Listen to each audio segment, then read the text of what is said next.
can I just try Diet Center again? Can I just try this again? So my things that are playing are, I've spent so much money on so many things, and I believe that's what they're thinking. Yeah. Yeah, absolutely. Sweet. So look and shift any of that you can in any way possible so that you're not thinking it's so expensive. Yeah. At all. Because there's people that are charging 10 times that much for programs. So you can believe it's super expensive and then you're going to resist making the offer at the end, or you can believe that it's super valuable and easily make the offer. Yes. Thank you. Awesome. You're welcome. All right, guys, will you start typing in? So there has been many of you ask for various things, assistance on various things. Please start typing those into the side. Hello, Brian. Hello, Brandon. Hello, Marci. Glad I made it to the front end. I thought I was late. Hello, Tiffany. Hello, Matt, who's no longer at his computer. Mars. Yeah. When you're done, I want you to make it just make noise while you're doing that. So. Thank you.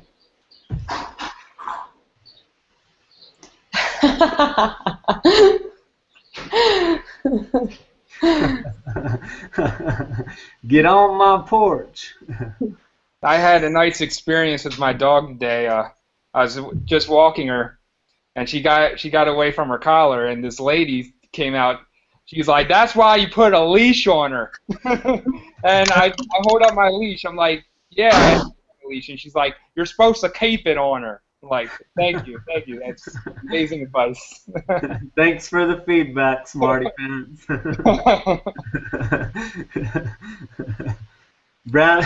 Brandon, I really like you with the beard. You look more manly. Yeah, I'm starting to like it. I'm Yeah. gonna be very. It's gonna be sad when drill weekend comes along. Maybe I'll just say, "Hey, I'm keeping the beard, or you're kicking me out."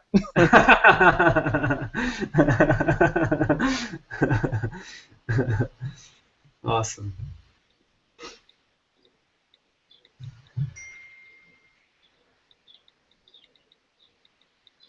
Brian says, "I'm on the back end while I'm driving until I get home."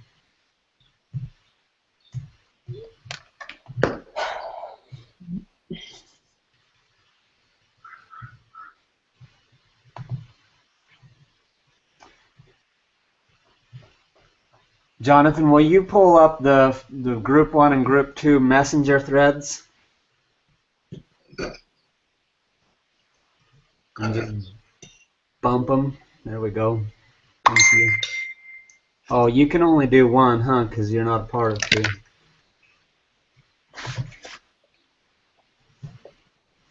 I'll handle number 2.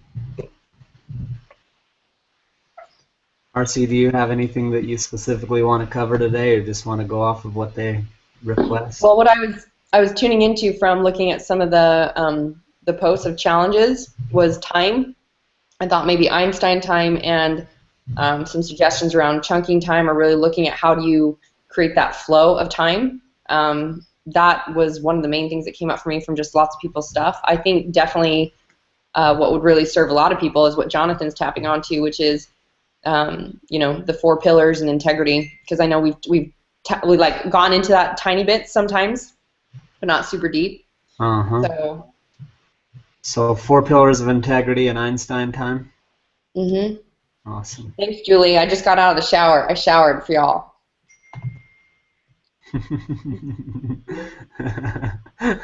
Special occasions. I'm laughing about. I bought a speaker with a microphone that I put in my shower so that I can shower and talk or listen to music at the same time. Nice. That might make me shower more. You could work out, talk on the phone, and shower all at the same time. Wow. Epic.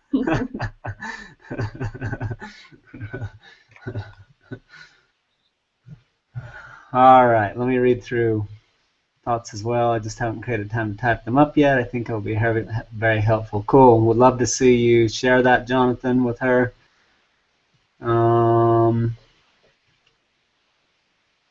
Yep.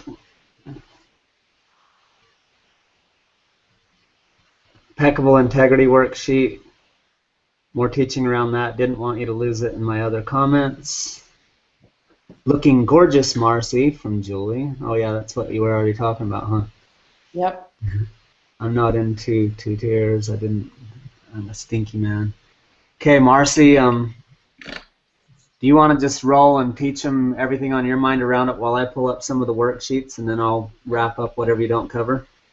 Sure. Okay, so let me just tune in for a minute. I would love everyone to tune in for a minute. Just take a minute and breathe. Loop back into your bodies. Notice what you feel. Notice what might really be coming up on the surface. You might have like typed in like, oh, these are the things on my surface mind, but as you tune in and loop back into what are you really feeling, what are you really seeking, what's the knowledge you're really here to learn today, I'd love to ask you guys coming from that space to maybe type in as you just breathe for a minute and think about it. Something that I was feeling into from a lot of you guys posting was that we tend to, from our conditioning, get into this space, especially with entrepreneurs, with being perfectionist identity, of just we're validated from go, go, go, do, do, do, do, do. And so we create this energy that we're always in of run to be validated and prove our worth. And this is I actually was feeling this so much this morning because this morning I was asking myself and tuning into, okay, what would really serve you guys? And that's when the thing came to me to share that I posted on Facebook this morning, which if you guys saw the picture, it's just a picture of someone just totally chillaxing in the water. And it says, the moment you release the struggle, you float. And so think about it when you're in the water and you're like, like the energy that it takes to try to stay afloat and stay above water and just like fight and try to stay up and breathe and keep moving. And how long can you keep that up before it doesn't serve you and you just go under? And it's the same. I want you to also take in the thought process of, and I think I mentioned this last week, of just life is about inhale and exhale. Life is about give and serve, receive and share. And it's about the feminine is the receiving and the masculine is the giving. And so, or is the doing, the action part. And so if you try to just do one action, if you try to just exhale and give, you're going to be out of breath, you're going to pass out and die. Same thing if you're in the water and you're trying to just keep going. I have to do this, I should do this, I need to do this, go through the motions, which is all just your own shit that says I have to show up to be validated, to be loved. The moment you just step back and you float and you just be, and you both inhale and you exhale, what you experience is peace. And then the things lining up and floating to you, it's not that you don't take action, but coming to you to allow that spaciousness be for manifestation. I still, to this day, I spent a day with a guy who's like well-to-do billionaire, basically, this week was, and he still was just like, I have no idea how you manifest what you manifest with your knowledge around funnels and marketing and different things. And I get this all the time, and it's like, because my mindset, my belief system is that I'm a divine daughter of God, so I'm an effortless creator, and knowing of my worth and that truth, it's manifesting is like breathing air. So if your thought process and belief system about what you get to show up today and do, and who you get to interact with is going to flow to you, and that I get an action in my mind, a thought process of what I get to speak and who I get to reach out to and who I get to touch base with, and I take that action and I allow it to just flow back through me. So that is actually the flow. Something came to me because I'm in that flow, and then I take action on it, and I'm creating this full circle of inhale, exhale, give and receive. So what I want you to tap into maybe is, how can I more allow myself to create this peace and flow with my schedule? If it feels like chaos, it's the thought of Einstein time. I actually, when I moved to California, I was finding myself back in the space, so I moved to California, I'm up leveling. It was where I wanted to create that it was my norm. All of a sudden shit shows up big. Like fucking huge. Chris knew I was a mess. Let's just think about that for a moment. Chris, how many times did you hold me when I cried? And I was like, breathing, breathing. This is my new norm. This is my new norm. Like, and shit had to show up so that I could declare to the universe how I responded, that this was my new norm, and this is what I was now creating, and this is what I was going to experience. And that all showed up because I was up-leveling. And so I found myself also in the space of like, oh, go, go, go, go, go, go, go, produce, produce, produce, have to, have to, have to. And I caught myself, I was like, whoa, take responsibility, Marci. How are you speaking about time? I recognized that I was complaining to my nanny or my house manager about how just the day was flying by, and I was like, go, go, go, from masterminds to this person to this person. And I was complaining about time. I'm like, holy shit, no wonder you're creating shit. First off, I'm speaking it, I'm declaring it to other people, and that's a way of validating or getting attention or being the victim, the martyr who survives, that, oh my gosh, life is so crazy busy. And I noticed that I was perceiving every day like, oh my gosh, now that all this resistance has shown up, I was like, I get to create a couple $100,000. I get to create a couple $100,000. So it was this feeling of like, go, go, go. And so I was exuding an energy of have to, force, fight, battle, which created so much shit showing up even more so. So tuning into that, I put it on my calendar every single morning at like 5 a.m. so that I saw it, that I was committed to Einstein time. It was the way of me tuning back into going, how do I take responsibility for what I'm experiencing, and how do I realign myself to realizing that time is a parameter in my mind. There is actually no such thing as time. And I've experienced this where there's days that it feels like it's just so perfect peace and flow, and not only am I a badass producer and I make epic amounts of money and I serve massive amounts of value with clients, and then I play on the beach and I lay out and I play with my kids and I'm like, holy shit, and now let's go see the sunset, and it's like been like a week and it was a day. That's my norm. That's what I want to create is my norm. And so I know that that can be my experience when I'm in this peace and flow, and I know that it comes from me that, okay, I'm worthy already, I'm deserving already. What would I stress around time? Wow, how am I speaking? How am I feeling about it? How am I perceiving it? Now, so what are the areas that there's the resistance? What are the internal representations, meaning taking action for your thoughts about it, your perceptions, your speaking? And where's the resistance coming from? Now, what do I get to set up for myself as success to do something different and support that and create a shift from that resistance? So with me, it was make the commitment on my calendar, Einstein time, remind myself. Every day, I'm now committed to only speaking that. I'm so grateful, like time is in massive abundance. I always have plenty of time for all that I get to do and for all the people I get to serve, and I'm so excited and grateful that, you know, I'm effortlessly aligning to and directed to the right people today that I get to speak to and get to align with, to serve them, and that, you know, it's just like I chose to only speak it, that I had plenty of time and abundance. I chose to set up my schedule. I'm like, what do I get to create in my schedule? So flow more for me, saying this is my chunk of time in the morning that is for me, my workout. I align myself. Then this chunk of time is my marketing time.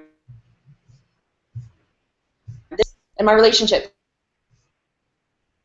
The next day it might be this chunk of time, again, in the morning is always for me with my workout, etc. This day on this chunk of time is, you know, my maybe it's just creation day, or it's sales calls from every day from 2 to 4. I played with it and said, what do I commit to so that I create this peace and flow? And this is the shift, guys, right here. I want you to hear this, okay? It's not, okay, I'm going to set up my day that it's, I got this time for me, then I got this time for sales calls, I got this time for marketing, I got this time for this. And then shit shows up because you're used to running in chaos, and you're in this is your creation, your identity that you're experiencing. And so you end up, instead of sticking to you saying, okay, no, this is my balance time. I committed, I'm done at 3 to be mom. Or I'm done at 5 to be with my family.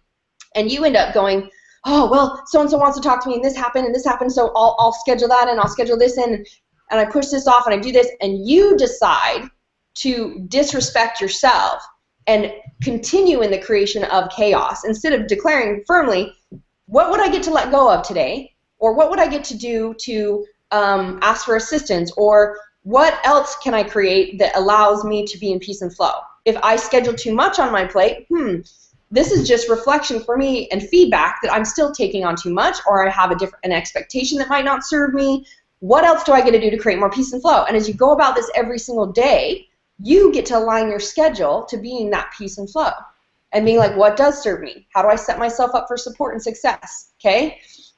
So, are you guys hearing me? It says I'm cutting off. I'm hearing good. Okay. I can put on my headphones too, if that serves. Yeah, it's a So lot back. the thing I want you guys to really tap into, better, check this out. Little snap, ask for what you want.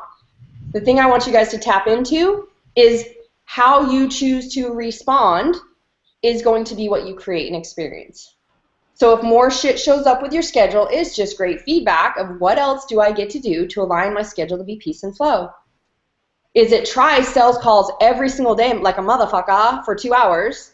Or is it one day of sales calls, one day for my clients, one day for, like I have my Friday free days. Chris and I coach and talk to each other on Friday, and it's like my day to just like realign and recharge and do whatever I get to do. And I have a day that's like my creation day now, and I have a day that's like full on all mastermind. So I know I have only one day I'm committed to sitting in this front of this computer and connecting with people. So you can play with that. But if shit shows up and you recognize you're the person who's starting to schedule people on the weekends, this is what I was doing. So Chris, all of a sudden I was rescheduling myself on the weekends with people. I was fitting in things everywhere. I was pushing back the time I got done to be with my kids.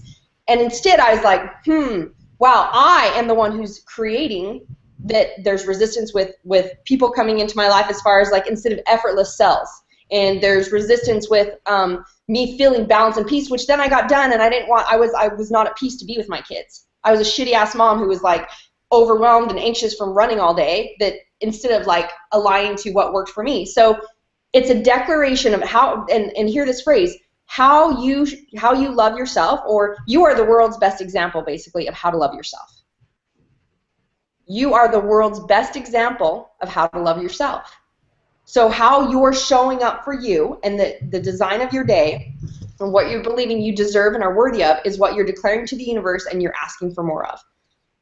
So the deepest thing we can go into, do time chunking, realize that time is a parameter in your mind, like ask yourself the right questions. There's all these strategies to it, but what it comes down to is you being committed to giving yourself the love, giving yourself the peace and flow, and allowing yourself to experience it so it gets greater and greater and greater as your experience. Is there anything you want to add to that, Chris? I kind of feel it coming from you. Not currently. I've been sidetracked still pulling all this other stuff together. So your look of like, was just like... Yep, different awesomeness. topic. Okay, cool. So is there... I feel like that's pretty much all I wanted to say on Einstein time and just recognizing, I mean, the theory behind it is there is no such thing as time. So it's just a parameter in your mind. So realign, ask yourself, how can I make my schedule more peace and flow? What would I get to try this week? Is it day by day chunking? Is it, I believe in 90-minute chunking so that like I'm full ass focused for 90 minutes and then I go meditate for 5 minutes or go move and breathe or go dance around or like get out or go for a little beach run or walk and like align myself, and then I'm back in. I've exhaled and given, and then I've inhaled and received, and then I'm back to how can I now exhale and be super productive with that. But I don't have anything more on that. If you do, Chris, or you guys have questions on it. Let me pull up. There's one more handout I want to find that I'm having a hard time finding, but let me pull up a worksheet on it. Then everyone can be looking at it for just a minute and then also posting any questions. So let me do a screen share here. Okay, well, while you're doing that, let's talk about how fun my Superwoman video was. And all you epic geniuses that join me. There's one time I heard Jonathan and it like actually let out his laughter. He couldn't contain it. And I smelled the flower and I was like, ah! And I heard you be like, I was like, I love that. Jonathan could not hold back his laughter.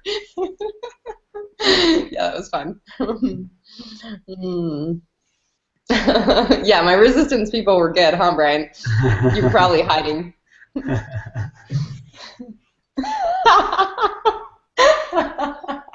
That's good. You guys are all sleeping. I just got up. Okay, so this is the coolness. I just want to touch on this, guys. Divine inspiration, the peace and the flow. Like, I told Jonathan this. I went to bed that last night and had something came to me that literally said, put on your Superwoman underwear. And I was like, well, okay. Go to bed with my Superwoman underwear on. In the morning, I got up and I sat there to meditate, and all I saw come through me in a download was, put on your red bikini top and go act like a fucking dumbass running around the jungle. I was like, well, okay. Like, I just saw it. And I was like, all right. So what did I do? It's early, all y'all sleeping, and I go find Jonathan. I'm like, follow me around the jungle. And we just ran and played and laughed. Jonathan is like, can't help it. It was so much fun, right? Who knew what the hell was going to come from me? I didn't know, but I knew that for whatever reason, was meant to be created. And you look at even what, I'm remembering his name, Frank Kern. Frank Kern is always talking about pattern interrupts and allowing people to like be shocked and it's really just being who you are. Being that, I mean, I'm sure I get to repel a lot of people from that are like, wow, I love Brandon's comment the other day where someone said, wow, that was some language. And Brandon's was like, motherfucking English. Like, it's like, it's awesomeness. To just show up as you. It's so much fun, right? I'm like, I love and adore the people that are around me. I have the very best people, and I wouldn't do that. Yep, English is a motherfucker. So that's peace and flow. Like, that was fun, and that's going to make me shitloads of money because people even see more of how I live life, and I just stand in truth, and I don't give a fuck what anybody thinks, even with my ass falling out and me saying the fuck word. It's awesomeness. So peace and flow. Peace and flow.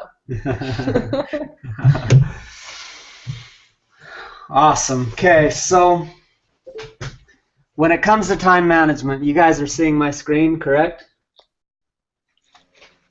Yes. Okay. When it comes to time management, there's a couple of ways to approach it. One is and these are the three energies to consider. So you guys are like, man, I don't have enough time. What should I do? Well, there's the logistical side of how do I schedule and manage my time with a calendar.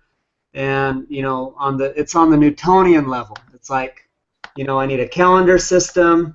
I need a way of thinking about time. I need a way of scheduling and coordinating with reminders and systems that keep it on course.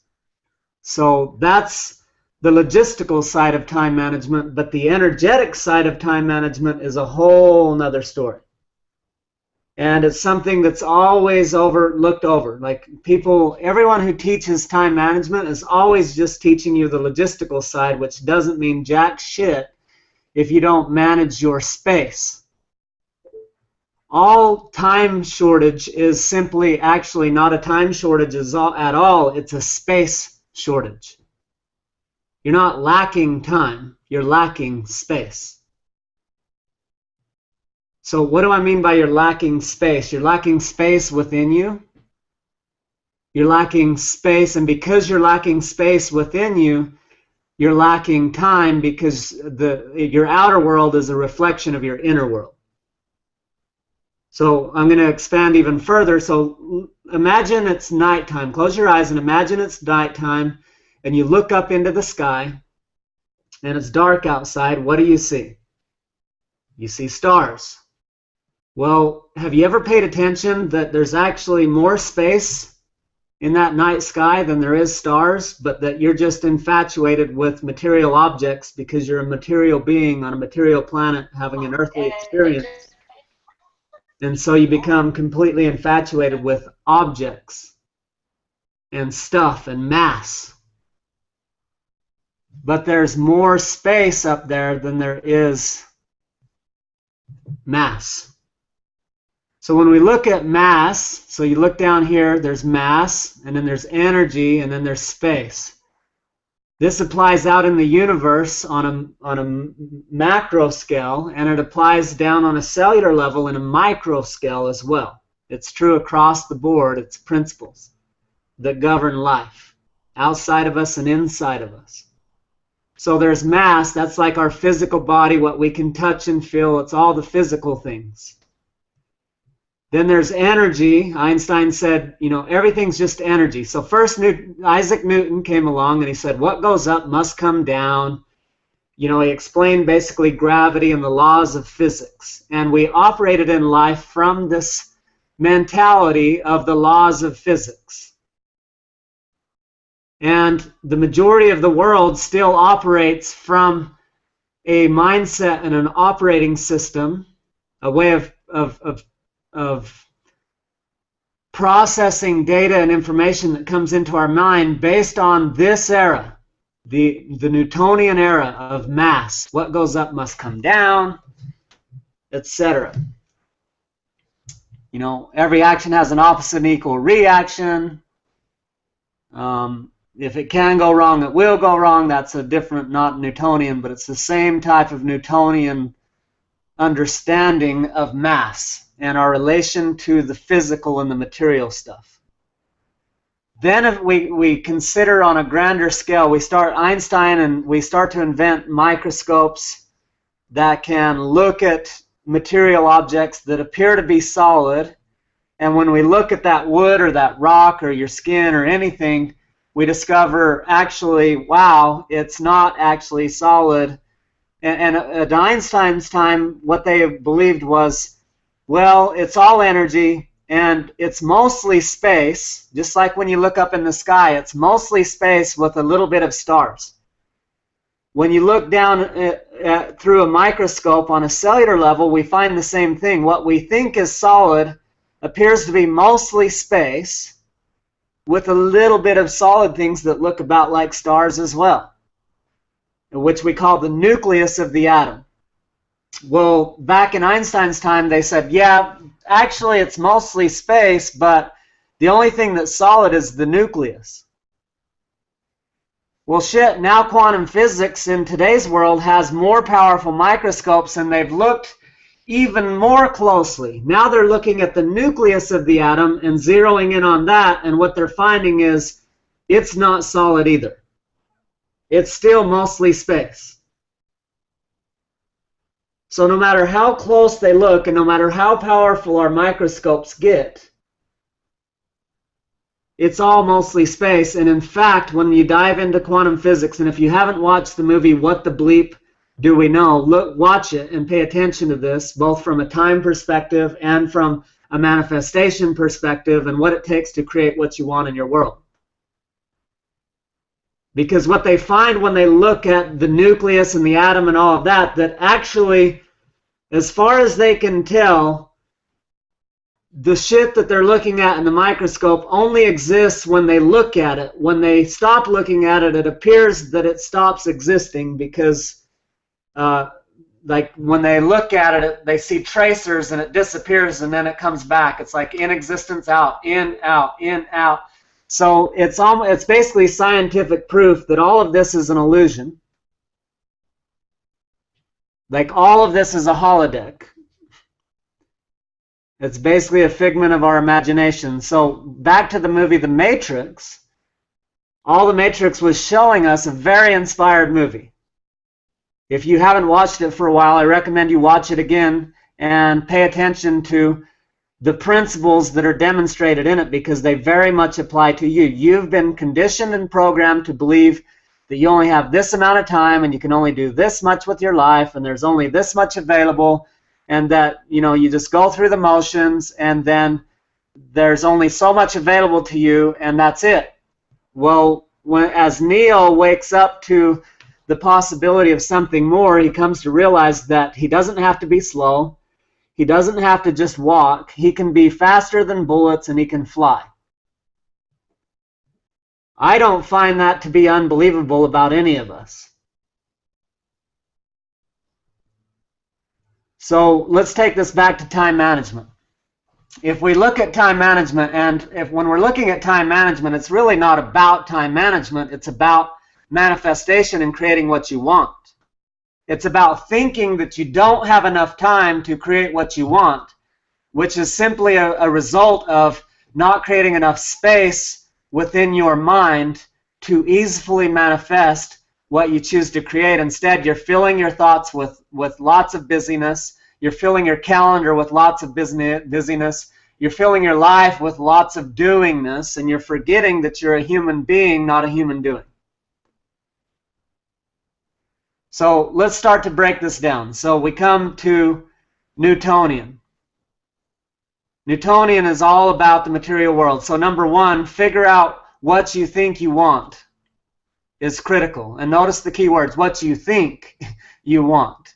It may not even be what you want at all. Like you say, I want more money. Well, what do you actually want? Why do you want more money? Well, because I want more time. Okay, wait, so you're sacrificing your time to get more money so you can have more time. Really? If you want more time, just give yourself more time. Well, I want more peace. I want more freedom. I want more stability. Oh, you want more stability? Why do you want more stability? Because I just want to be able to relax. Okay, if you want to relax, notice how peace, freedom, joy, stability, relax are all basically in the same family of emotions, and that they all have to do with spaciousness, not contraction. So you're telling yourself that if I contract and I become a human doing and I strive really hard, then I'll have peace and freedom and joy and relaxation, which is kind of silly when you think of it that way.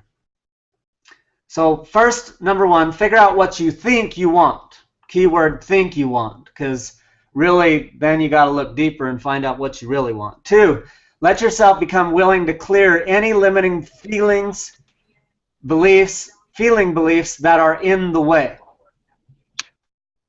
So if you have a limiting feeling, oh, I can't generate that much money. So right now this week, I'm having an interesting up level with my upper limits, because as I was tallying, I'm like, wow, the conversations I'm having, there's a high likelihood that I'll close like $500,000 worth of coaching within like a matter of a week's period here.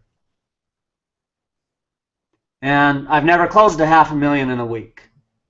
And I was like, holy shit, and it feels so easy. I'm just doing what I always do, but it's just that I've up-leveled the here, and here, and so now that just feels actually pretty, it feels on the one hand like, holy shit, that's huge. Like in 1 week I can bring in enough money to pay cash for a house, a pretty nice house. Maybe in California it'd be just kind of a decent house. In Utah it'd be a mansion. But, you know, many people are like, yeah, I'm going to have a 30-year mortgage on that, and that's something that I can create in a week. My mind's like, what? Wow, that's weird. But then the other side's like, it's totally so easy and right here, and I can see it. And a year ago, I couldn't even imagine that. $500,000 in a week. So number two, let yourself become willing to clear any limiting feeling beliefs that are in the way. So along this idea of Newtonian, when I'm operating in the space or the energy or come from of Newtonian time, what I do is say I'm late for an appointment. Then if I'm not loving myself and I don't know how to shift and I don't know how to be in integrity and I don't know how to do all these things, what I'll do is I'll go, oh shit, and I'll tense up and I'll get in my car and I'll yell at my wife and I'll slam the door and abandon my daughter and hop in the car and spin out and stress out the whole way and maybe get in an accident, maybe get a speeding ticket, and whether I get either of those, I'm still miserable while I haul ass an hour up the road, risking everything, still show up late, still show up off kilter, and still bomb the presentation or the meeting because I'm in the drift and I'm caught up in the mass versus the energy or the space. And so, yeah, there is the mass. It does exist. It's part of our manifestation process. I do get to drive places, and I do get to use computers and operate in this world, amongst the confines of this world. But there's a whole other option, which would be, all right, I committed to be there at 10. I now see that I organized myself in such a way that I'm not going to be there till 10:15. And I can either drive there 100 miles an hour, risking this, that, and the other, and be stressed the entire time. Or I can call and say, hey, Bob, I just realized I'm going to be 15 minutes late. It should be about 10:15, 10:20. Does that work for you, or would you like to reschedule? Oh, that'll be fine. Great, I'll see you there. And then I'm just chilling in a meditative state all the drive there. No stress, no self-beat up, no abuse. I'm not filling the space with chaos. I'm probably listening to like my favorite meditative music or relaxing, spacious music, and I'm just chilling and I'm just enjoying the ride. I'm like, I love myself. It's a beautiful day outside. Oh, look at that driver. He's all pissed off and up tense and tight. Oh, cute. I'll send him some love. And I'm chilling, and I'm just connecting with myself and the world and everyone around me. And I get there, and I pull up, and I'm in a great space. And, of course, I close the deal because I'm in a solid space. I'm not in a frantic, chaotic drift of intensity and insanity and contraction. I'm in ease and flow, and people are attracted to ease and flow. And in the material world, in this mass space that I'm talking about, the Newtonian realm, the opposites attract. So if I'm in a hurry, hit every red light. Get behind every slow driver. I want to close a big deal. It doesn't happen. So opposites attract in that world. In the material world, opposites attract. In the spirit world, like attracts like. Like an example of that, if we use the traditional explanation of heaven and hell, a person who is comfortable in a hellacious state of mind would not be comfortable in a heavenly environment. They would be totally uncomfortable. It'd be like putting a bum in the Ritz-Carlton. They'd be like, feel way out of place and uncomfortable. They would want to get the hell out of there. Or vice versa. A very celestial or heavenly being, state of being person would not feel comfortable in the dirty, slummy ghetto. It's just not their thing. It's not their vibe. So in spiritual sense, like attracts like. In physical sense, opposites attract. So knowing that, we want to bring ourselves to a frequency and vibration that is what we want. We want to envision what we want to create in our world and then ask ourselves, who do I get to become to create that? Who do I get to be? So you may think, yeah, I'm going to work really hard, and I'm going to stress and strain. It's going to be really hard, and then I'm going to get this money, and then I'm going to arrive, and then I'll be relaxed and peaceful and secure. Well, all that's a lie, because if you obtained money through scarcity consciousness and mindset, when you get the money, you will still be addicted to scarcity thinking, and you will spend your thoughts now being in fear of losing that same money that you got. Nothing outside of you is going to deliver you. Not the sex, not the relationship, not the money, not the body of health. None of it is going to deliver you. You will deliver your own mind and liberate your own mind to live in a state of meditation. It's like I've said about meditation. The way you create space is to live in a state of meditation. The same way you would feel in the midst of your best meditation, your deepest, most connected meditation, you feel that throughout your entire day. You feel that throughout your work and your marketing and your sales and your systems and your delegation and your business management and your team leadership and your parenting and your relationship and everything that you're doing. You bring that state of peace and inspiration with you. It's a state of being. The be, do, have, not do, have, be. You manifest what you vibrate, not what you want. So then we come in, number 3, create a pattern in space, pictures, feelings, words, writing. So what this means is, in religious terms, they said everything is created in heaven first. Well, what do they mean by heaven if we're speaking in scientific terms? It's created in your mind. It's created conceptually. It's created in the ethers. It's created in your breath. It's created in your imagination.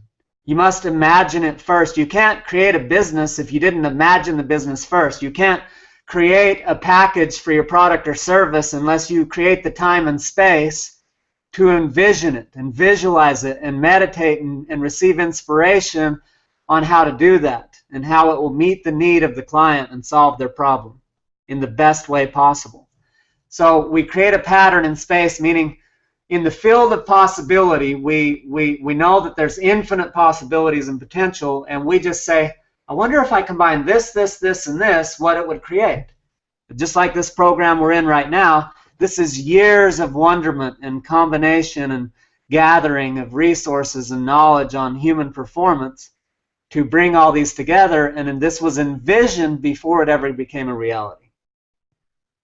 So number 4, let go of it with the intention that it will come in the right way and time. So the Newtonian piece of this manifestation is to vision, write it down, capture it, create a vision board, take pictures, anything that's going to generate a feeling, because that's our next realm we're going into is the energy. Remember, feelings are energy in motion.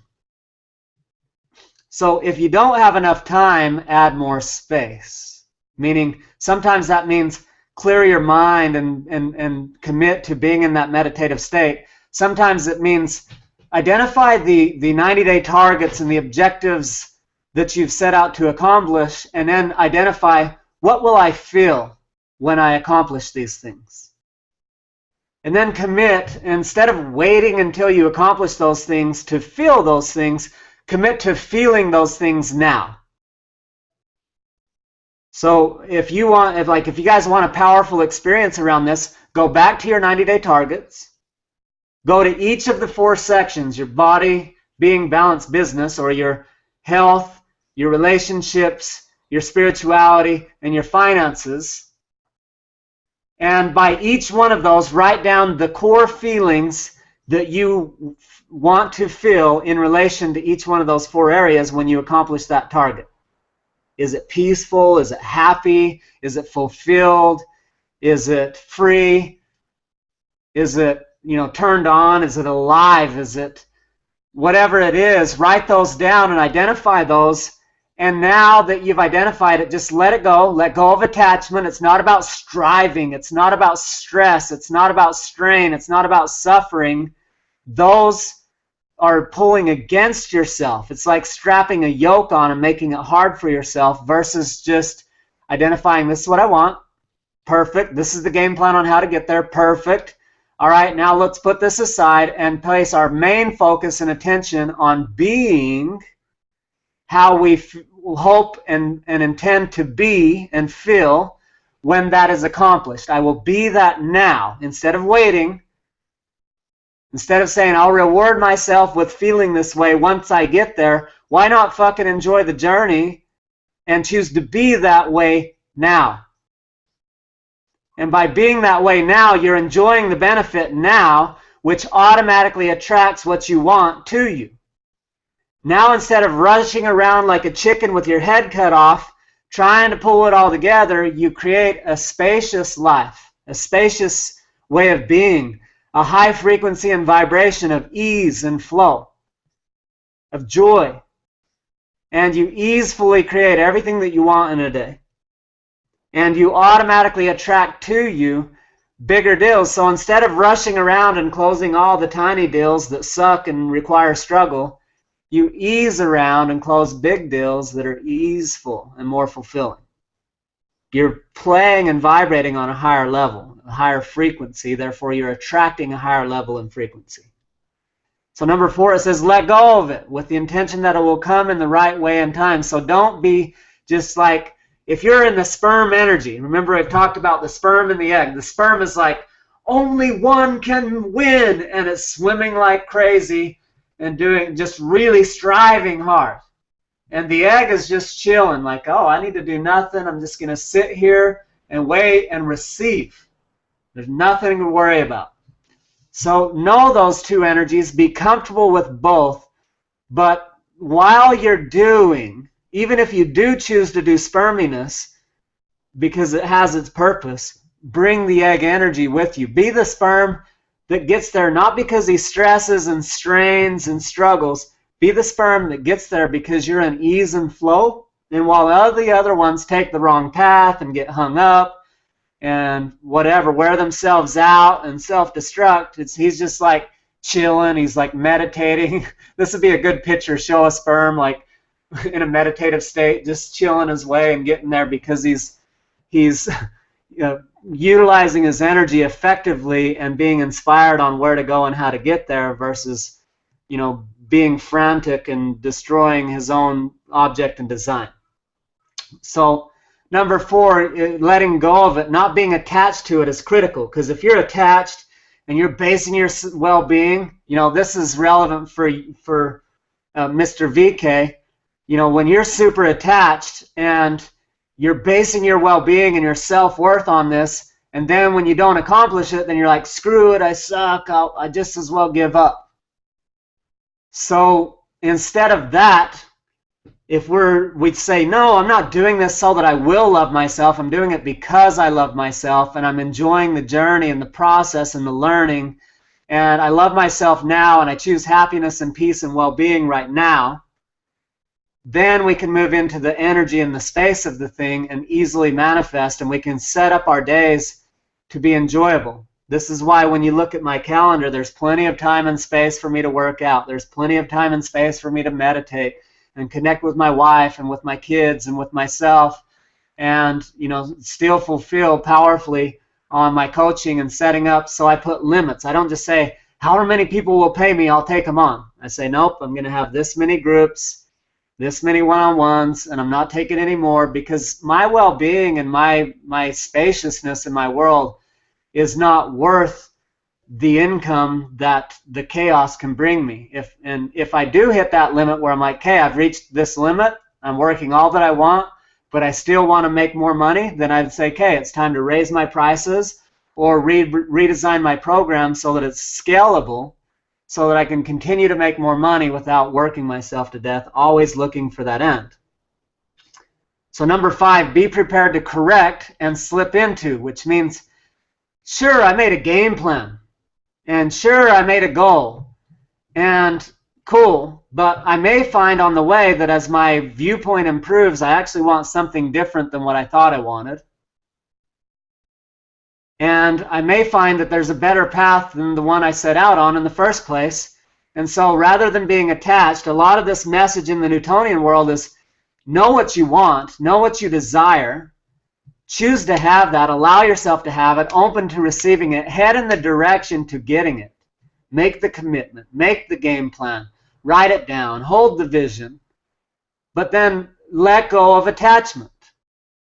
The number 1 key in relationships is expect nothing, but appreciate everything. Expect nothing, appreciate everything. When you get to this space with God, with life, with yourself, with others, you can be in a more positive energy, positive frequency and vibration, a higher vibration to attract higher things, and you can live in a more spacious state of being, which allows stuff to come in. It's like if I wanted new furniture in my home, but I'm unwilling to move the old furniture out. So I just bring in new furniture and stack it in there. And then later I'm like, I want some more new furniture. I want to upgrade my furniture. And I bring it in and stack it in. Pretty soon the whole damn house is filled with furniture, and it doesn't work anymore because I'm not creating space. One of the rules I live by is I don't fill up a room with furniture that I don't like. I won't go to the second-hand store or anywhere and buy furniture I don't love. I would rather have the room be empty so that there's this vacuum, that's a space that says, okay, this space is ready to be filled, but I'm committed to having it be exactly what I want. That would be essence, not just occupying space. It would be an extension and an expression of my essence, so that when you walk in my room, you walk in my house, every room, every picture has nothing to do with you or the world or the Joneses. It has to do with being an extension and an expression of my essence. So that I leave that space. I don't go get a shitty car that I don't love, because then I've filled the space with something I don't love. I don't get a half-assed relationship that's not my ideal, because then I've filled the space and made it so that I can't create what I actually want.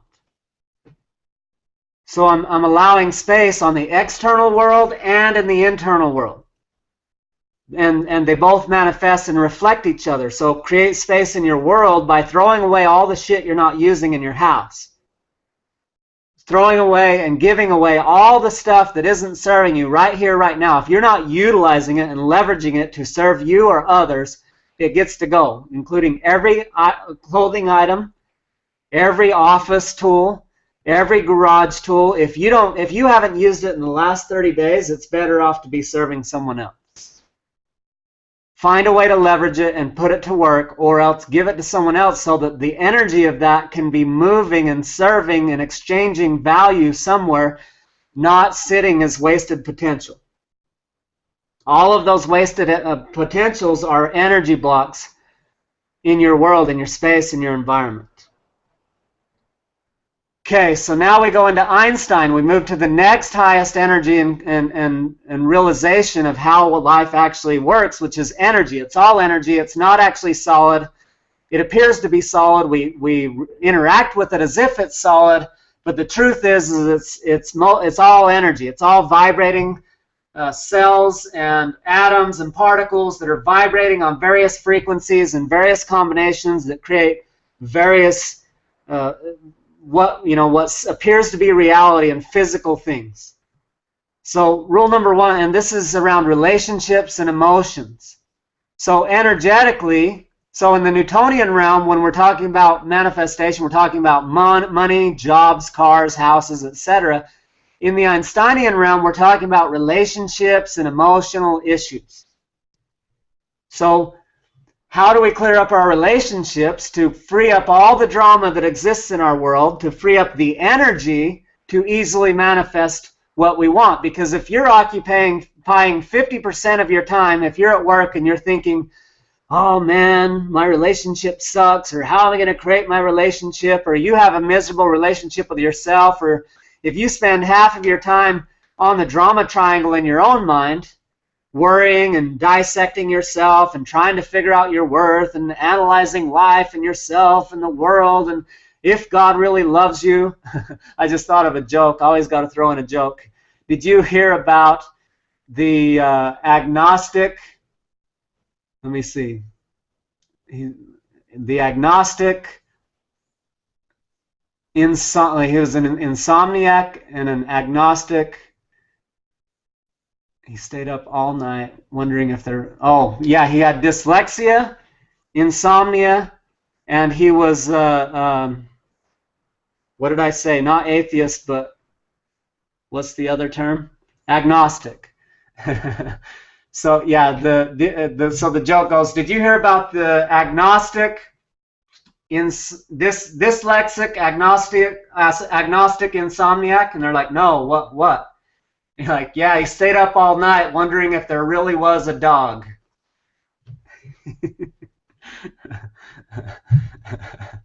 If that didn't click yet, he stayed up all night because he's insomniac. He's dyslexic, so he reads shit backwards. So instead of a god, it was a dog, D-O-G. And he was agnostic, so he was wondering whether there was a god or not. So, I'm not. Are you guys still with me? I'm not. I know you probably have yourself muted. Yes. Awesome. Hope we got some laughs or smiles over there. Okay, so we clear up the emotional issues and we get energetically aligned. So one, look closely at what you're getting. So this is, you know what you're committed to based on results. This is the quote that says, in life we don't get what we deserve, we get what we're committed to. And you know what you're committed to based on results. So even when we say, well, I'm committed to creating an epic relationship, that's actually improper enunciation because committed is past tense. It would already exist if that was the case. So you could say, I commit to creating an epic relationship. And if you have that, then you could now say, I'm committed. But if you don't have it, then more proper would be, I commit to creating that. Because you know what you have based on results. So number one, look closely at what you're getting. Because that's how you know this is what I'm currently committed to. That way you can take responsibility for changing it up. Number 2, love yourself for not liking it. So rather than like, shit, I hate myself, it's miserable, why am I creating this, blah, blah, blah. Okay, I get it. I have this is what I've created. I don't like it, and I love myself. I love myself for creating this. I love myself for what I'm teaching myself. I love myself for not liking it, and I love myself for wanting more, and I love myself for being willing to give it to myself. So number 3, love it the way it is, because if you hate it the way it is, then you're vibrating on an energy level that makes it so that you don't manifest it either, because what you resist persists. For instance, in my first marriage, I resisted tremendously having my wife have an affair on me. It was my biggest fear would be to have my wife cheat. Well, do you think it happened? You bet your ass it happened. What you resist persists. If you don't come to terms with it, it fucks you. So what happened? 1, I called my mom and cleared up the original root issues of how I felt abandoned by my mom when I was a child, how I felt abandoned by God when I was conceived, and did all these deep shamanic processes and energetic healing and psychological healing with my mom and with God and with myself and with my dad and with life, and all of my abandonment shit that made me fear being abandoned by my wife. And then I realized that I was the ultimate, whatever you call it, I was the ultimate guy who was abandoning myself. It wasn't women and moms and dads in the world and God that I didn't trust to not abandon me. It was me that I didn't trust to not abandon me. I absolutely could count on that I would abandon myself anytime anyone else abandoned me. If they turned on me and said, you suck, you're a loser, I hate you, then I went, oh shit, I suck, I knew it, oh, I knew I was fundamentally flawed. And then I would spend days and weeks and months and years analyzing what was wrong with me and how it was because of my screwed up childhood and my dad's fault, my mom's fault, and poor me, and I suck, and they're right, I suck, and blah, blah, blah. And I would occupy all my space with drama within my head about how I sucked and how they were right, and then I would abandon myself, and then I would feel incredibly miserable and lonely and scared. So as I worked through that and chose to love myself, then they could call me anything they wanted, fat, ugly, stupid, mean, heartless, insensitive, whatever they wanted to call me, and I'd say, really? Thank you. Tell me more. So number 3, loving it the way it is removes the resistance so that it can happen with ease. Number 4, get willing, and let me go back to number 3. Loving it the way it is also ties to the work of Byron Katie and becoming good with both sides. For an example of this was with my kids. When I wasn't okay with failing as a father, I had the tendency to feel like a failure as a father and never feel like I was enough. It's like, oh, you can't fail, you can't fail. So I was always in drama with myself about not failing as a father because I was not okay with failing as a father. So one of my coaches said, you know, you're consuming a lot of energy on this fear of failing as a father. Could you be all right with failing as a father? I'm like, no, I'm not all right with that one. I'm not letting go of that story. That's a good story. He's like, well, how do you show up when you believe it's not okay to fail like as a father? I'm like, well, I stress, I strain, I'm constantly worrying and consuming energy, and then I show up in this weird energy, and then it kind of pushes them away, and I'm kind of in this weird interlock, victim, villain, hero, trying to save them, and that's kind of awkward too and throws shit off. And then I'm attached to the outcome of how they respond to me, and then we have this instead of a relationship, it's an entanglement and all this stuff. And then I realized, wow. And he's like, well, what would be available to you if you were okay with being a failure as a father? I'd be like, then I could relax and just be a dad, and I could be successful at it. Well, then we looked at it further and realized I had no vision of what it meant to not fail as a father. Every example that had been modeled for me, from my dad to my stepdad to my uncles to everybody, was not what I wanted to be as a father. So I had no vision. Actually, in my mind, subconsciously, I just thought, yeah, I'm going to be a failure as a father. I'm not okay with it, but that's what's going to happen. That's all that's available.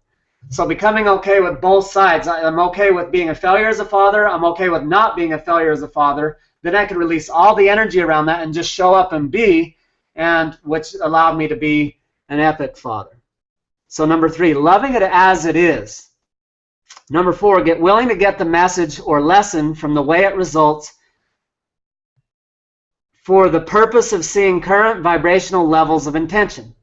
So number 4 again, get willing to get the message or lesson from the way it is, the way it results for the purpose of seeing current vibrational levels of intention. So there's a thing called the basic practice that I want to teach you guys soon. But basically what it says is take a look at what's happening, see what the current result is, and then say, you know, okay, based on results, what am I committed to? I'm committed to struggling in a relationship. I'm committed to struggling with my body. I'm committed to being in drama with myself. I'm committed to struggling with money and sales. I'm committed to not making as much money as I want.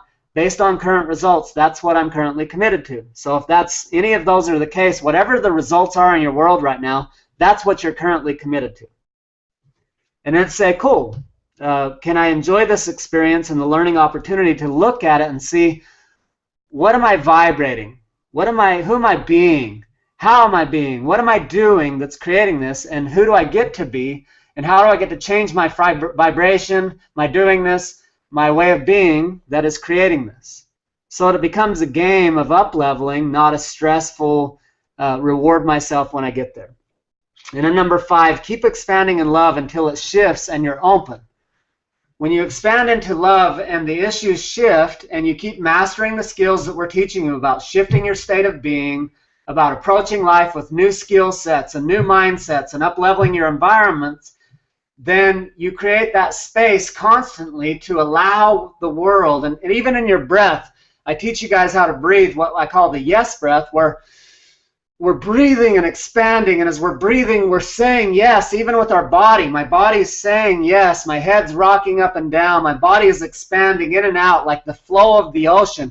Waves come in and crash on the shore, and the ocean goes out, and then a wave comes in, and then a wave goes out. This is how emotion works. This is how life works. This is how manifestation works. It's like we create, we sustain, we destroy. Ease, flow, and sometimes a push or a more doingness. But bringing that ease and flow and beingness into that. So just expand into that love and that spaciousness, which allows everything to come to you. So now we get into the third way of manifestation, which is all about time management. All of this is about time management, guys. The Newtonian is the scheduling system. The Einsteinian is the energy you're coming from.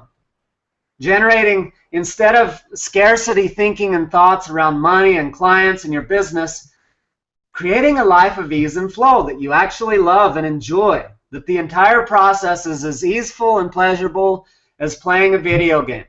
That life is no longer so damn serious. It's literally just a game. If you launch a marketing campaign, and it flops, then launch another one and do it better. And then launch another one and do it better. If you post a video on Facebook and no one gives a shit, post another one that's even better, and then pretty soon even better.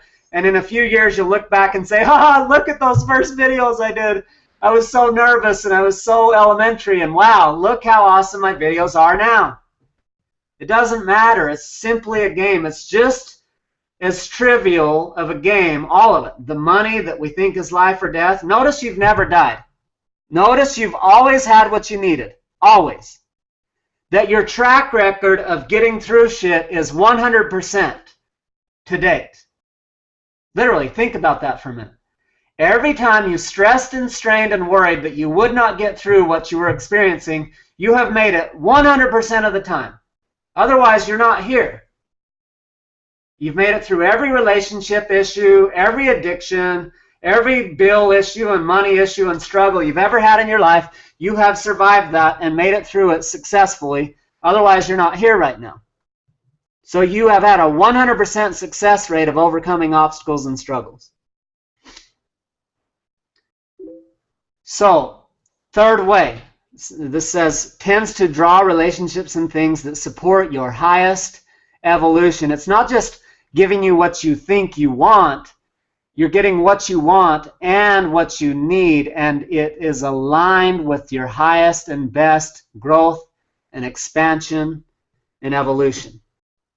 So number one, it says, let it be okay for you to be the source.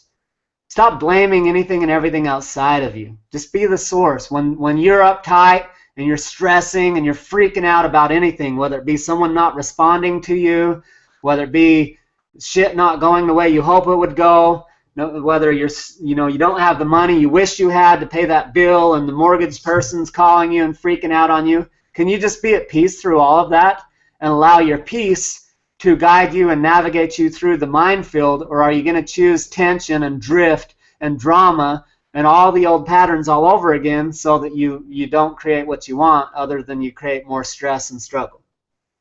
2, get as comfortable as you can being in space. Just like, okay, like, I don't need to know the answers.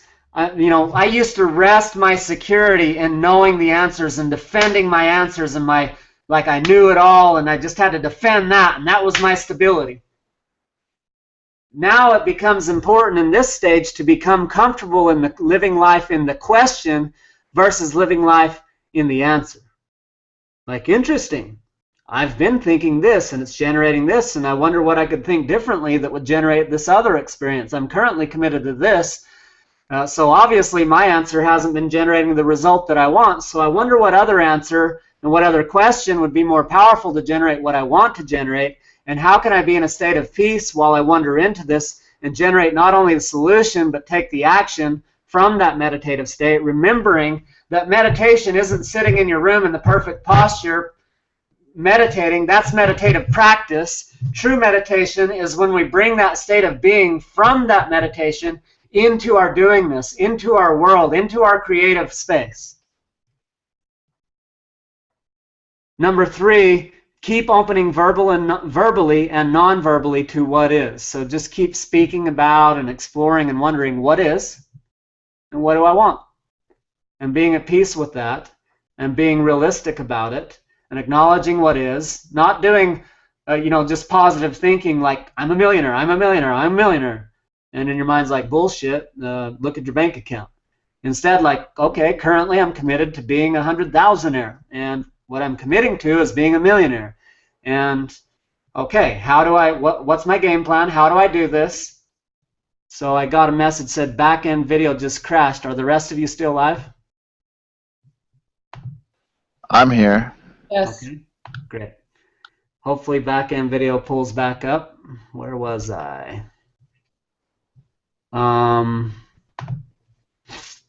So keep opening verbally and non-verbally to what is. So we keep acknowledging what is and keep recommitting to what we choose while releasing the attachment and being in the spaciousness. And then number 4, affirm your commitment to your own and the universe's highest purpose.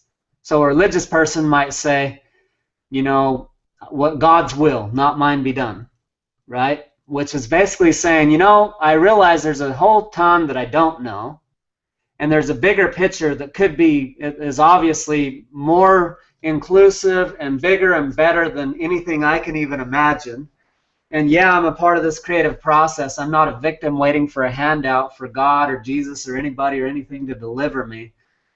But I do open up to the universe assisting me. I do open up to God assisting me. So I thank the universe and God for all the opportunity and all that is and all that I desire.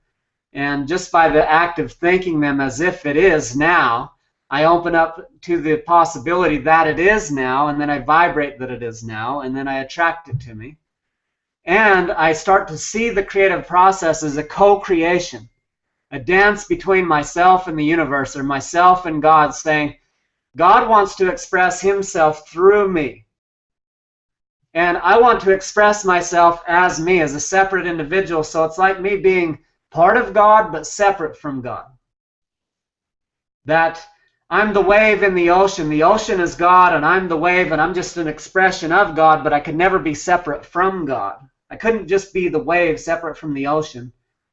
They're one and the same. It has its own unique expression, but it's all a part of the whole. And so knowing that I'm in a co-creative journey, and one of the things that used to throw me off is I'd say, what does God want from me?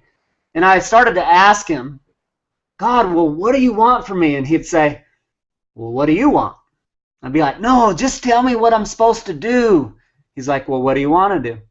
No, seriously, give me the answers, please. Just whatever you want me to do. Just tell me, I'll do it. He's like, well, what do you want? And so later in my studies and my meditations and everything, I realized that what God wants is what I want, that I am truly an expression of God, that in all of the universe, in all of time, in all of the worlds, in all of the beings, in all existence of all realities ever, there has only been one me. He has only experienced himself as me, one time. There's only one expression that he gets to experience this version of himself as me, which is me.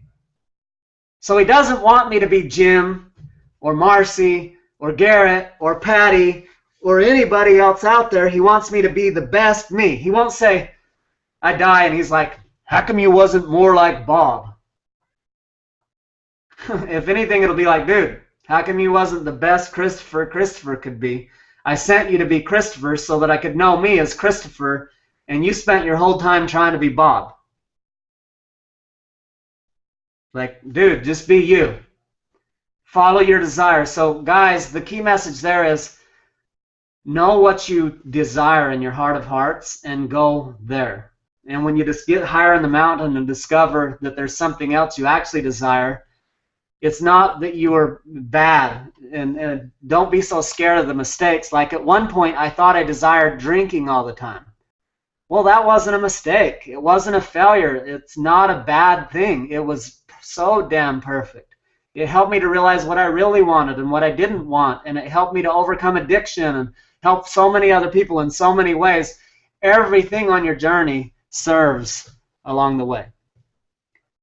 So, yeah, part of the logistics of time management is setting up a good calendar system and managing that to manage all the things that it takes and setting in there the time it takes to manage all 4 of your key areas. Okay, I need time. I'm going to reach these 4 targets. I'm going to obtain and expand in my spirituality and expand in my, my physical health and well-being. I'm going to expand in my relationships and my finance and my business. And I've set these 90-day targets so that I'm committed to being in alignment and integrity with who I really am and taking consistent action towards that and being that person and receiving those blessings. And yeah, we've identified those 90-day targets and we have accountability and systems and the skill sets, mindsets, environment, everything in place to become those things, the shift moves and everything to create the spaciousness and the beingness to attract and draw those things to me while I'm working through my emotional issues and my past traumas and all the shit that holds me back from vibrating on that level so that I can draw it to me. Yeah, we've set out those targets and goals. Now we set in our schedule time every day to swing those singles. We're not waiting for that home run and trying so hard for the home run that we're striking out every time.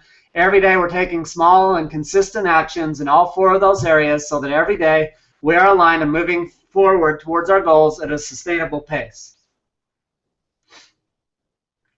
And then beyond that logistical piece, knowing that, okay, I have a calendar system that I use that has reminders that pop up in my face that keep me on track, that hold me accountable, and accountability buddies and accountability calls and training calls and all this other stuff. And I have time every single day set aside for my body, for my relationships, for my meditation and spirituality, for my business, my marketing, my sales, all the stuff that I'm committed to so that I swing those singles constantly, score, score, score. And then the other half of the equation, if not the other 3/4 of the equation, or probably the amount of the equation which is equivalent to the amount of space in the sky, not stars, not mass, but space, is an inside job. How do I manifest space to just be at peace and energy that is aligned with where I want to be when I get those things, that mass? And the energy is the emotion. So I create spaciousness that allows me to feel happy, peaceful, free, secure. I do the works and open up the space to release the traumas of the past and the stories and the limitations and all the bullshit so that my schedule then becomes a manifestation and reflection of my inner world, which is just massive manifestation with ease and peace. Similar to what Jesus said, if you had even the faith of a mustard seed, you could move mountains. We easily manifest $500,000 in a week. And it's not like you get there necessarily tomorrow. Some of you may click and go, boom, got it. Bing, light turns on, and you'll be there next week. And some of you, it might be a building up process where it's like, okay, I've been lifting 5 pounds, and now I'm going to lift 10, and then 15, and then 20, and 25. And my manifestation process is going to become more and more easeful to where, you know, if Jesus can feed a crowd of thousands of people through energy, if the masters can manifest food in their hand and teleport across the planet, what level are you playing on? Can you manifest $1,000 in a day, a week, a year? Can you manifest 1 million? Can you manifest 10,000? Can you manifest the relationships and the spirituality and the health and all the other stuff that you choose quickly and easily? And get yourself out of the mass? Are you gonna, because your body, the flow of your body, like I've had you guys try on body postures. When you are in a contracted state in your body, you've gone to mass. So if you're in mass, change your body posture to a spacious body posture, and it'll shift your mind. Many times you can't shift it through the mind because you're stuck in fight or flight. So then just think one thought that says, okay, right now I'm in sumo mode. I'm like a sumo wrestler. I'm all mass. Then do the opposite. Go into spacious. Go airy-fairy, spacious.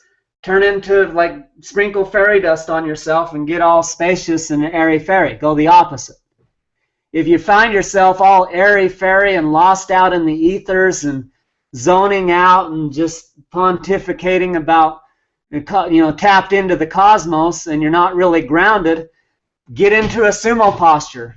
Get your feet and stomp them on the ground and get heavy. Literally manifest and generate mass in your body, in your mind. And then the energy piece, so just changing your body posture from the opposite of what's not working will bring you to that power place.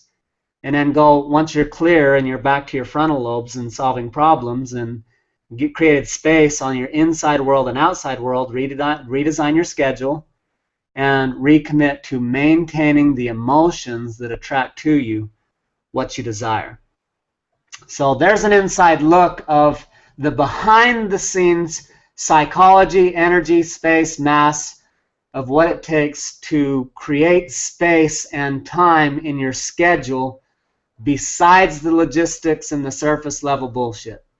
Marci, anything you want to add to all that? And do any of you have any questions about any of that? Let's wait and see what questions are. So fucking fantastical.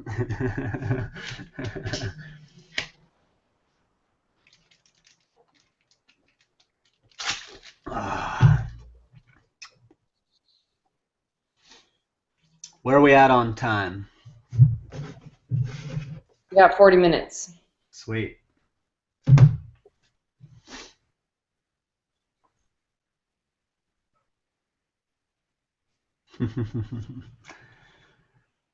Anything else you want to add, Marci? You want me to dive into the next integrity stuff? I was tuning in. I think you fully covered that really in depth. Einstein time, I was doing very surface, shift a couple things logistically, so I think you going into the deep inner work of it is awesomeness. So yeah, I'm good. Sweet. Okay, so let me close this one down. And okay, so let's come over.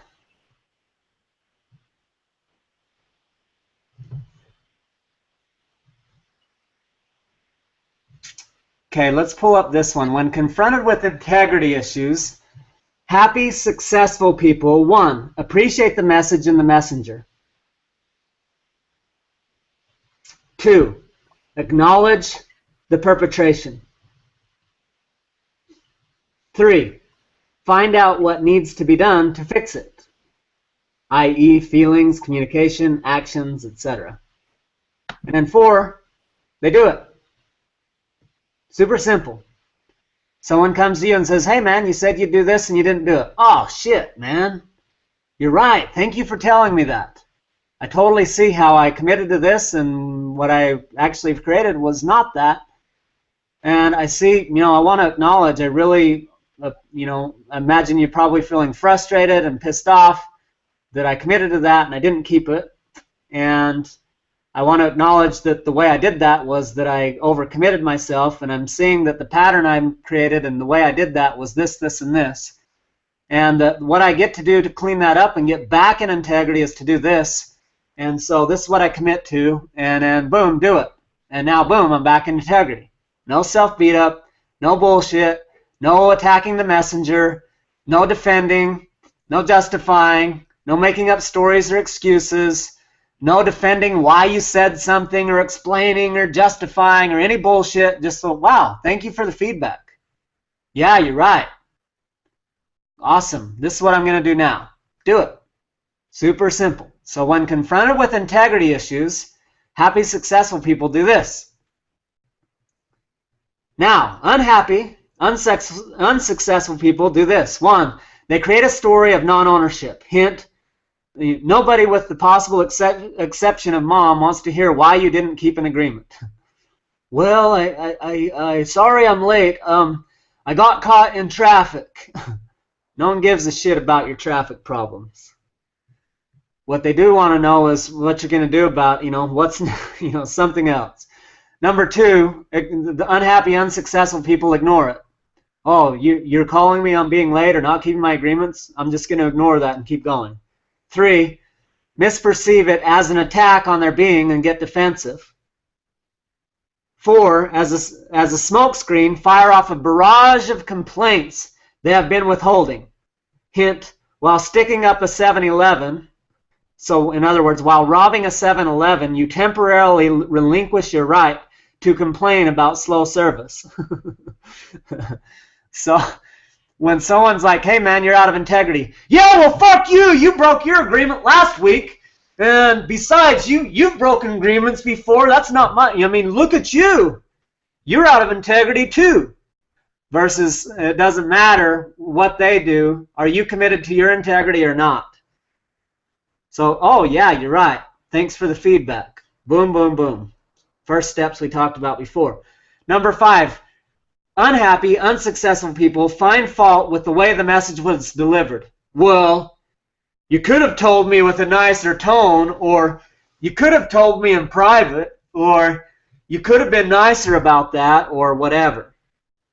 Number 6, compound the felony. For example, say the check is in the mail when it isn't. So like someone's like, hey man, you said you're going to pay me, check's not here, what's up? Oh yeah, I sent it off. Now you just lied again on top of your lie and your integrity issue, and now you're making it even worse? Not cool. How about having the balls to just speak up, speak the truth, take accountability for it, and negotiate and commit to something that you can actually keep, so that even though you're kind of like you're out of integrity currently, if you make a new agreement, then you can be in integrity, and then you can create spaciousness like we talked before. It's just like the example of, hey man, I'm going to be late. Do you want to reschedule? Or do you want to start 15 minutes late? Boom, now there's space, and I can move forward in integrity immediately versus being out of integrity the whole time and having a miserable experience and manifesting other crap because of the mask that I've gotten into. Number 7, execute the messenger.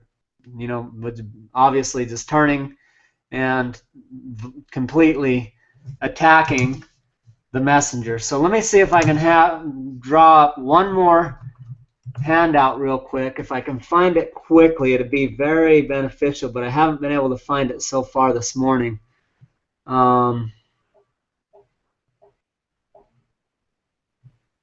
Is this the 4 pillars one?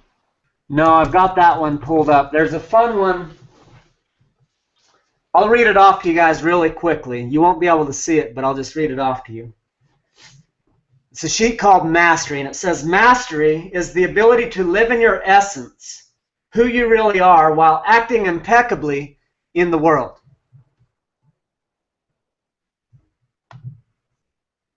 Oh, was I not screen sharing that entire time? On that last handout, I wasn't screen sharing, was I? I wasn't even looking at you guys. I was looking at a document on my screen and thinking you was looking at it too. Number 2, masters take responsibility for any life situation they occupy. They never need encouraging, reminding, or a good reason to take responsibility. Number 3, a master perpetually releases expectations about how things need to be. Number 4, a master lives in wonder. Number 5, a master tells the truth without needing to be prompted for the pure exhilaration of it.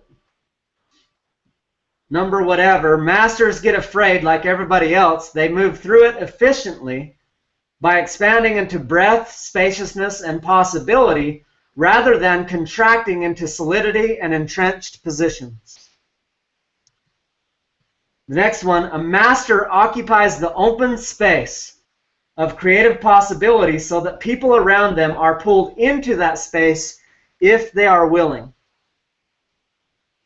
The next one, masters constantly generate possibility.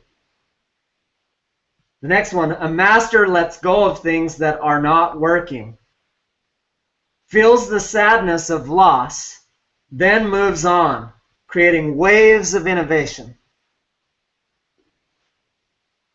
The next one, masters can tell you their mission simply and quickly. The next one, masters exude curiosity. The next one, masters open a space in which you can permanently lose your fascination with your stories and personality dramas. If you persist in your stories and dramas around masters, their disinterest will often escalate to offensive levels. This happened last week in the boards, in one of the groups here, where it was getting like some people were entrenched in some of their stories and patterns, and my level of mastery is like, okay, I'm losing interest in this game. We're going to clear this shit out. Is someone going to quit, get kicked out, or change their state of being and fucking onward and upward? And then we all went and we had some good conversation, shift, realization, breakthrough, boom, boom, boom, and the group's back on track, totally kicking ass. So I'm going to read that one again. Masters open a space in which you can permanently lose your fascination with your stories and personality dramas.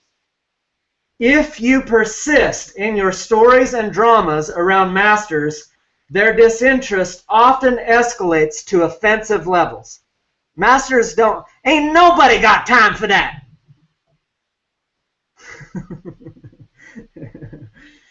Now the last one, masters hide nothing and generate clarity rather than mystery. Masters hide nothing and generate clarity rather than mystery. So take any notes on that, post any questions. So Julie posing a question said, yeah, Jonathan told me at 12:21, hey, you're not sharing the screen. Julie, what if they misunderstand and what you said or did when they bring it to your attention? Why can't you explain what you meant? Julie, you definitely can, and sometimes it's that they misunderstand, and sometimes it's that you think they misunderstand. So it's key to know, are you in the drift and interpreting them to misunderstand, or did they actually misunderstand, and how can you communicate in a way? If you look at the conscious heart talk versus blame talk, you'd say, instead of, you're not listening to me, or you're not understanding what I'm saying, we would say, I wonder how I can communicate more effectively. Now, you do a great job of communication, and there's been multiple times where I thought I knew what you wanted, and then you clarified in a very good way, and I'm like, oh yeah, get it, and then I can approach it more effectively. So most of the time you do a great job of that. But sometimes I have seen you in a persona of explaining and justifying and defending, and sometimes you have a pattern of not actually fully receiving the feedback. You typically like before you actually fully try it on and dive deep and see what all you can learn from it, you tend to come back with, no, it's not that, it's this. And half the time you're missing the value of the feedback because of that. So just being aware, like part of it, what you're doing is brilliant. You are actually a really good communicator. You're one of the better communicators around. I'm very impressed with how you communicate in most ways. It's not your communication skills that lack. It's some of the struggles have been in just clearing up some of the old traumas and dramas and self-worth issues and attachment to other people's reactions and things like that. So just actually the result, what matters is, where is it coming from? Am I doing this out of reaction from a persona, or am I doing this out of essence to create what would serve me and others?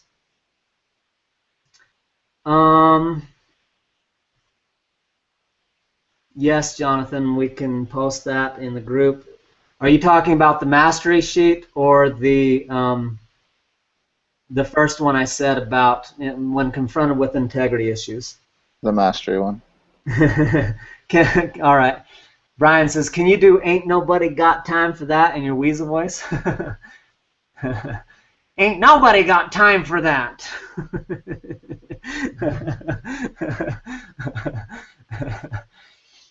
Okay, any questions on any topics? Marci, anything you want to share? Well, communication-wise, do you have a sheet for them, Chris, on heart talks versus blame? Mm-hmm. Are you just talking about? Okay, that might be a really good one to share. Right.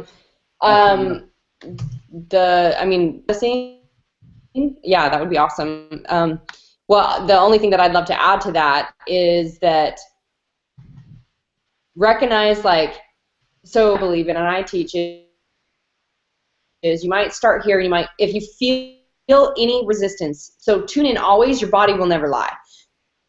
Your body will always tell. So just at the beginning of the call, we loop in and we go, we breathe. And every time Chris and I talk, we start with just breathe going on. And if we loop into any conversation, looking at what am I feeling? What is going on? If it's not tuning in is feeling what's really happening, is if I'm not feeling at peace with this conversation, if it's not solved, then it gets to go through the communication cycle of so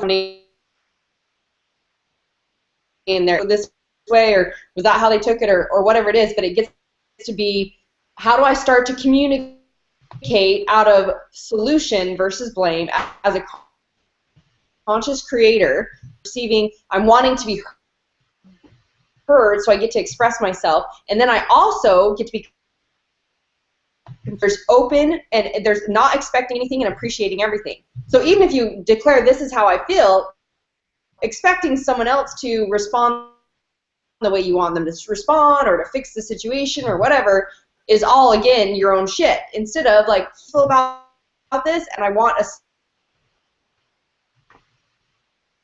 solution came up for me. This is what I perceive, this is your understanding. What I want is, and expressing what I want, and ask for what you want. Just like Chris said with your communication, is once he understood more clearly what you want, he could deliver. So what I want is, understand this, I want to hear what you're thinking, I want, and getting clear with that. I'll pop this in again.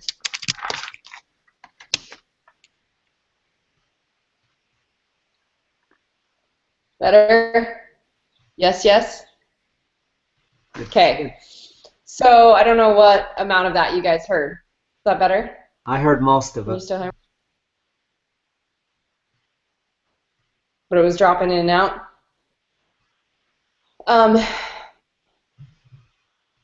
Okay, my point. My point is, tune into how you feel. Instead of just continuing through life in this fast-paced state, and this goes back to everything we've talked about today, is that Chris said you're existing in a meditative state. If you find yourself in this posture, whoa, awareness, If you find yourself using the words, whoa, awareness. If you're feeling an emotion in your body, oh, awareness, what's really going on? So it's all about tapping back in to vibrate at that level that you create that as your manifestation. So the thing I wanted to tap into with the communication processing, getting from your heart versus what did you use, Chris? Communicating from your heart versus blame. I always say, are you looking for blame or solution? If you're looking for blame, then you're in the communication of a victim, circumstance, versus a creator who's conscious and looking for solution. So loop in. Instead of just running through life of like thing to thing to thing, this is how you get really clear with your relationships being peaceful and everything showing up for me. And now we're starting to become aware that we can go, oh, okay, so well, I get to communicate this effectively and go through the cycle until it comes back to there's a solution and you're at peace that get to be said or discovered, or questions that get to be asked till you're at that space where it's like, awesome, I get to move on. And when you do this, so before the call, you felt like you'd let go of, and once I just took him into his body and what was really going on, and we triggered it all the way that he made, all from some simple experience up here that he thought he was done with. He just didn't feel up in and go, I have anxiousness around this conversation and I don't feel peace with it. It wouldn't have led us to discovering all the tasks. We see it for what it is. We see manifestors and creator. Am I still breaking? Yeah. Yeah. Interesting. I'm fully plugged in, so. Go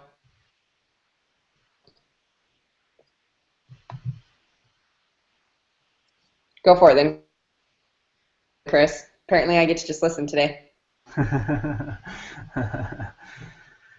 Okay.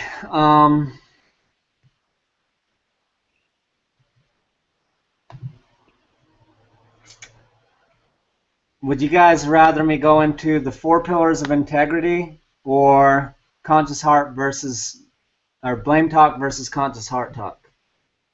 So basically communication, conscious communication, or integrity? Integrity. Okay. Integrity. We got 3 or 4 votes on integrity. Okay, so let me do the screen share so that you're actually seeing what I'm seeing this time.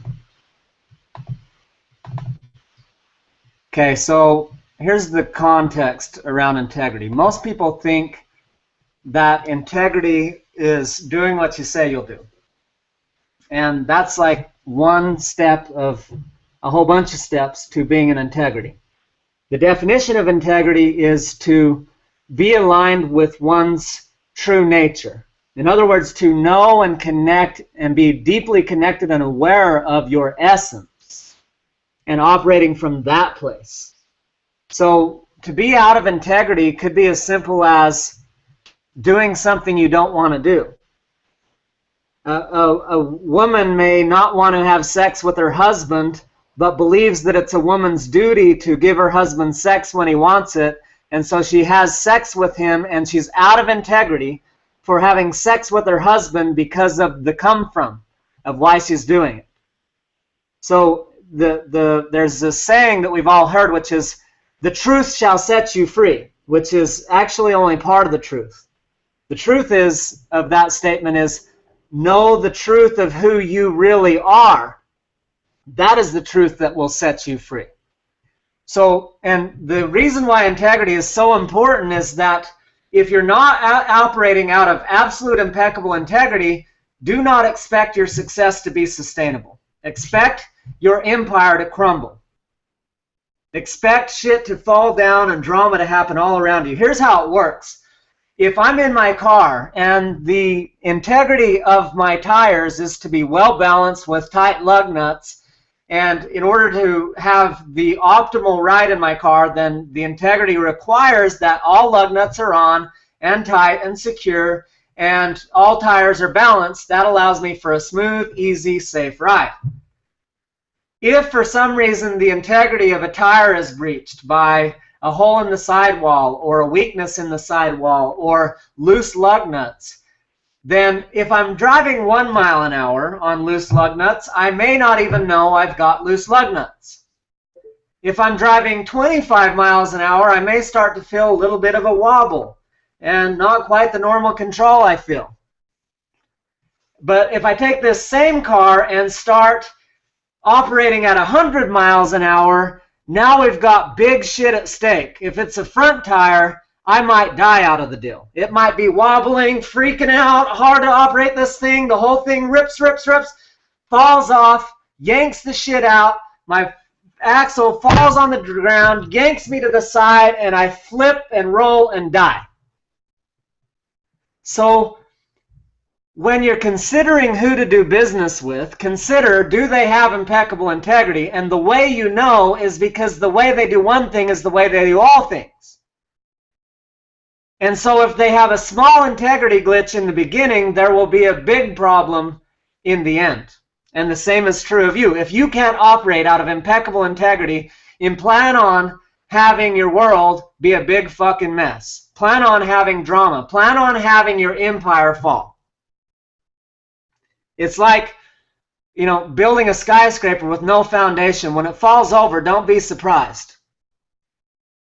The integrity is the glue that holds it all together and makes it all work, and without chaos and drama. So, in fact, I would argue that, or I would state that the two most important factors of a successful business and a successful life are unconditional love and impeccable integrity. If I don't have unconditional love, I won't give a shit about my clients. I will sell them anything I can sell them, and my success will be short-lived. Therefore, it may help that I have unconditional love. If I don't have impeccable integrity, I'll make agreements and not keep them, and make loose shit and throw my word out, and I will spend more time cleaning up messes or having messes drag me down than to kick ass, deliver massive results to my clients, and therefore have my clients refer to me, lots of customers, and have my success be easy. But if I don't know myself and I spend a lot of time in drama and I don't know how to manage my state of being, and I'm not clear about my agreements, and I make agreements that I don't want to make, and I overcommit and I don't manage my time and space properly, so then I'm out of integrity all the time, then my world comes crashing down, even if I have good intentions. So the first pillar let's look at is this impeccable agreements. This is really the foundation of what we kind of typically look at with integrity, but there's some new context added that we most typically don't consider. So number 7 says, to see that keeping agreements increases your aliveness rather than thinking of agreements as rules people are making you follow. Interesting. So many people are scared of commitment. So many people, like some of you, are still having commitment issues about like committing to have your payments be on auto pay versus you're like, no, I'll just pay you each month. You know, that isn't actually a financial issue, that is a commitment issue. You've got commitment issues. And that'll show up in your relationships and in your business and with your clients and in every relationship that you have. The way you do one thing is the way you do all things, so where you're not committing is where you're not getting results. You're like, well, I don't want to really commit to getting my health because then I'd have to maybe follow through and do the work, and that might be hard, and then I might fail, and so I just won't commit. And etc. in all areas of your life. I don't want to commit to building my business because then whatever. So number 7, to see that keeping agreements increases your aliveness rather than thinking of agreements as rules people are making you follow. Number 8, to keep the agreements that you make. We all know that one. That's a key pillar of integrity. Cool. Number 9, to not make agreements that you don't want to make. Hello? This one's kind of new. Not make agreements you don't want to make. This alleviates the word should from our vocabulary in our world. This means stop fucking saying in your head, well, I don't want to, but I should. I should save my mom. I should save my dad. I should save my brothers and sisters. I should do this even though I don't want to. I should do this as a good Christian. I should do this for my grandparents. I should save her and him and them and blah, blah, blah. I should do this. I should help them. I should all over yourself. If you want to shit on yourself, just go get drunk, pass out around a toilet, and shit on yourself, if you like that kind of thing. Or give up the shooting altogether by saying no and stopping making agreements that you don't want to make. Number 10, to select agreements that you do want to make. That's pretty cool. Goes along with not making agreements you don't want to make. So say no with no explanation on your no. You don't need to explain. You don't need to tell a story. You don't need to justify. You don't need to defend. You don't need to convince them. You don't need to shit. You just say, nope, I don't want to. No reason. You don't need any story. It doesn't have to be logical. It's simple. If I don't want to, I don't want to, and you shouldn't try to force me to do shit I don't want to do. What are you, a rapist? You a molester? Why the hell are you trying to convince me to do shit I don't want to do? Knock it off. Same with your spouse and others. If they don't want to do it, then let them do what they want to do. Okay, number 10. To select agreements that you do want to make. Oh, I already did that one. Number 11. To know how to change agreements if they are not working. So this is cool. I make an agreement. I think I want to make it. I realize, shit, this isn't really working. You know, one of the biggest farces in relationships is this traditional marriage. Here's the way it kind of works. Let's put it in a business model, the way people tend to view marriage. It's like, I will market really well, tell you everything you want to hear, put on an excellent show about how amazing you are, or how amazing I am and how much you want me, and I will attract you, and then I will have you sign a contract. Once I've attracted you and you're like, you know, you're a badass coach, I want to hire you.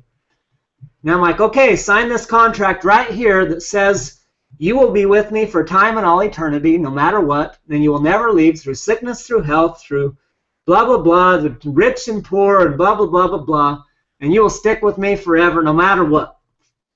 Great. Ha, ha, ha. You signed the contract, and now you're going to work with me forever, no matter how much value I provide or don't provide. So although I provide a lot of value to this point, now that I have your signature, I've decided to not provide very much value anymore. I advertise like crazy to get you, but now that I've got your signature on the line, I'm going to hold you to that contract and agreement, and I'm going to keep you to it, and I'm going to quit providing value. I know I provided a lot of value to get you here. Now I'm just going to maybe check in once every month or so and kind of ignore you, not really connect much. We're not going to spend much quality time or provide much real value, but hey, you signed a contract. So you have to keep paying me big bucks for the rest of your life, whether I'm worth it or not to you. This is the way people typically approach relationships. It's retarded. And people use this shit about promise. First off, quit promising to shit that you don't know the outcome of, that you can't control the outcome of, and shit that you may want to change your mind on. Instead, commit to something that you actually do want to do and that, that leaves you the opportunity to negotiate the agreement if necessary, so you can be in integrity. So, for instance, the way mine and Marci's agreement works, we didn't say, all right, let's be partners on everything, and no matter how it goes, we will be partners for time and all eternity in this business. That's not our agreement at all, and because of that, we don't have a bunch of expectations, and our business is super frickin' simple. We don't have boring, big-ass board meetings and stress and expectations. We're just like, hey, dude, as long as I keep kicking ass and bringing people in and delivering, and you keep kicking ass and bringing people in and delivering, and this keeps working, we're going to do it. And the second it don't work, then we won't do it anymore. Okay, cool. And on the side, I'm going to do whatever else I decide and however else I want to express myself and doing what I want to do, and you're not going to control that, and I'm not going to control you. Okay, cool. So I'm free to do my full expression. You're free to do your full expression. We're going to bring our genius together, deeply serve each other. We serve more people with more ease in a deeper way together than apart. This is awesome. But if for any reason that stops working, so say I quit bringing in clients and I just like, oh shit, Marci's excellent at bringing in clients. I think I'll just sit back and reap the reward of her bringing in clients. You know what's going to happen? Sure as shit, pretty soon she's going to say, hey dude, you never bring in clients anymore. It's like, hey, you don't bring me flowers. You don't sing me love songs. And I could go on singing Neil Diamond. Half of you probably wonder what the hell I'm singing, and the other half are like, Neil Diamond, oh! So, but at the end of the day, here's my agreement with my wife. I said, not, honey, hey, don't leave me or you're going to go to hell and I'm going to hate you. I say, honey, if I stop providing value, leave me. If I stop providing value, let me know and give me the opportunity to step my shit up and live up to the way I, still keep marketing and winning you over just like I did in the beginning when we were dating. Keep earning the right to have you in my life and vice versa. Her keep earning the right to have me in her life.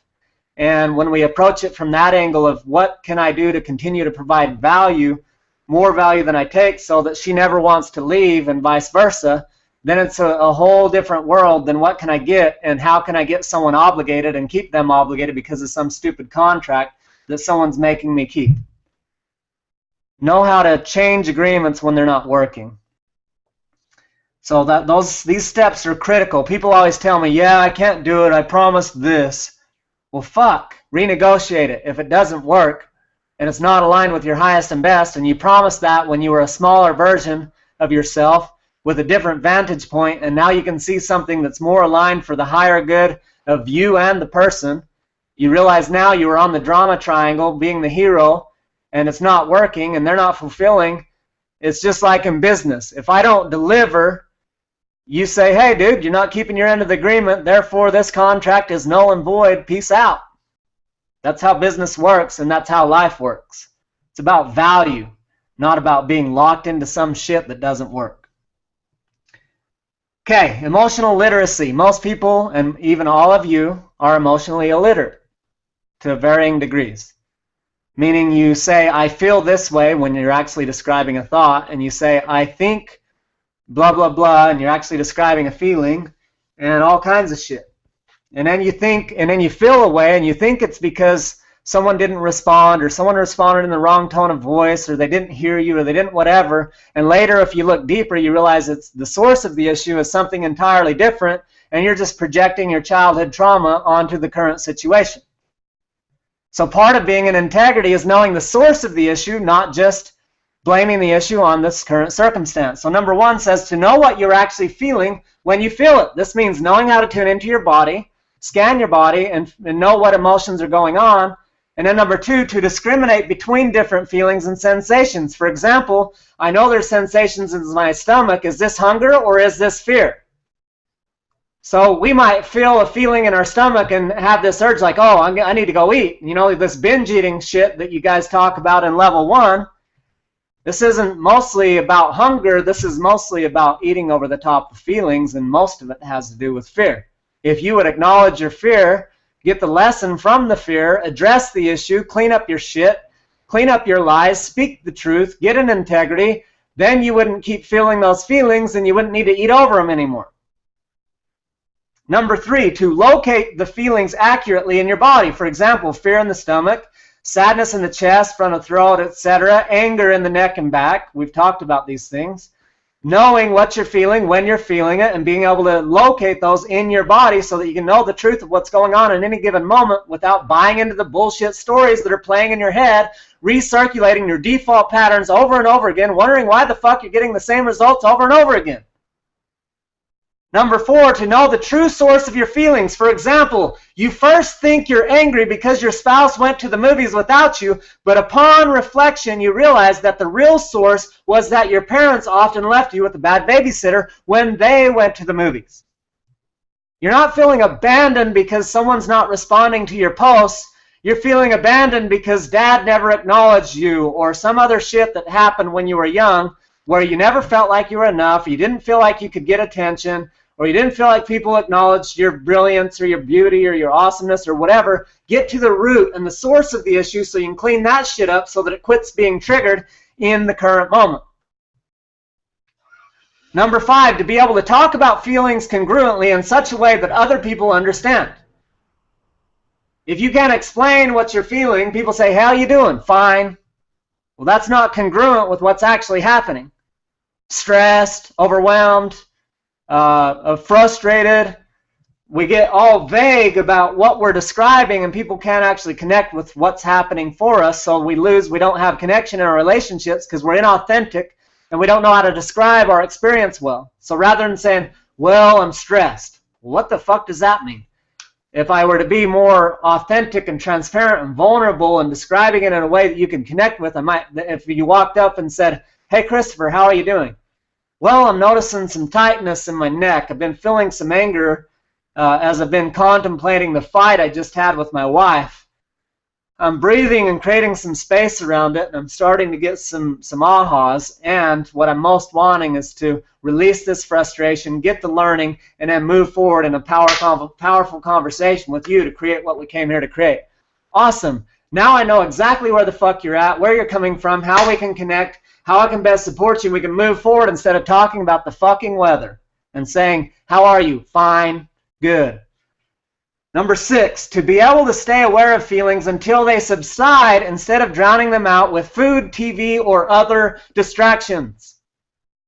Most people are so fucking scared of their feelings and so unskilled and aware of the value of being present with your feelings and observing them instead of reacting to them. And it's like we're like primal beings in a total and complete and consistent reactionary state to our thoughts and feelings, so that our thoughts and feelings are directing our life. It's like a fucking ship without a rudder being cast to and fro rather than driven by our definiteness of purpose and allowing the thoughts and feelings to be seen for what they really are, which is resistance and stories and limitations and default patterning and conditioning, and our central repeating patterns. We start to identify them and observe them and free ourselves from the chains of them directing our life, and we start directing our own life. And then being present with the feelings until they subside. Now, being present with the feeling typically takes only 10 to 30 seconds. If you're truly present and you don't continue to feed it your bullshit stories, it will subside every time in 10 to 30 seconds. Now, they do come in waves.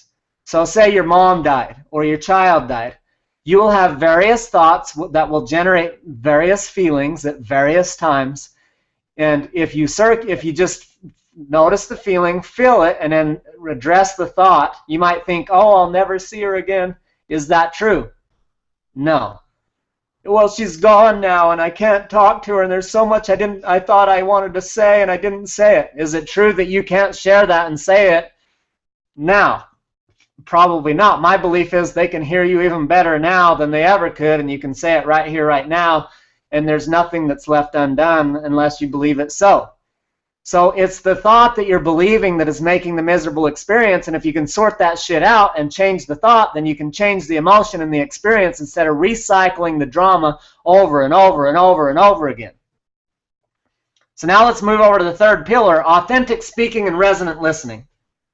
Number 12, to communicate in a way that is unarguable. For example, I'm sad is unarguable. But to say you ruined my life is arguable. To say you made me feel that way is arguable. To say it made me feel that way is arguable. But I notice I have tension, tightness or heaviness in my chest, and I'm feeling sad as I think about what you said about me not receiving feedback.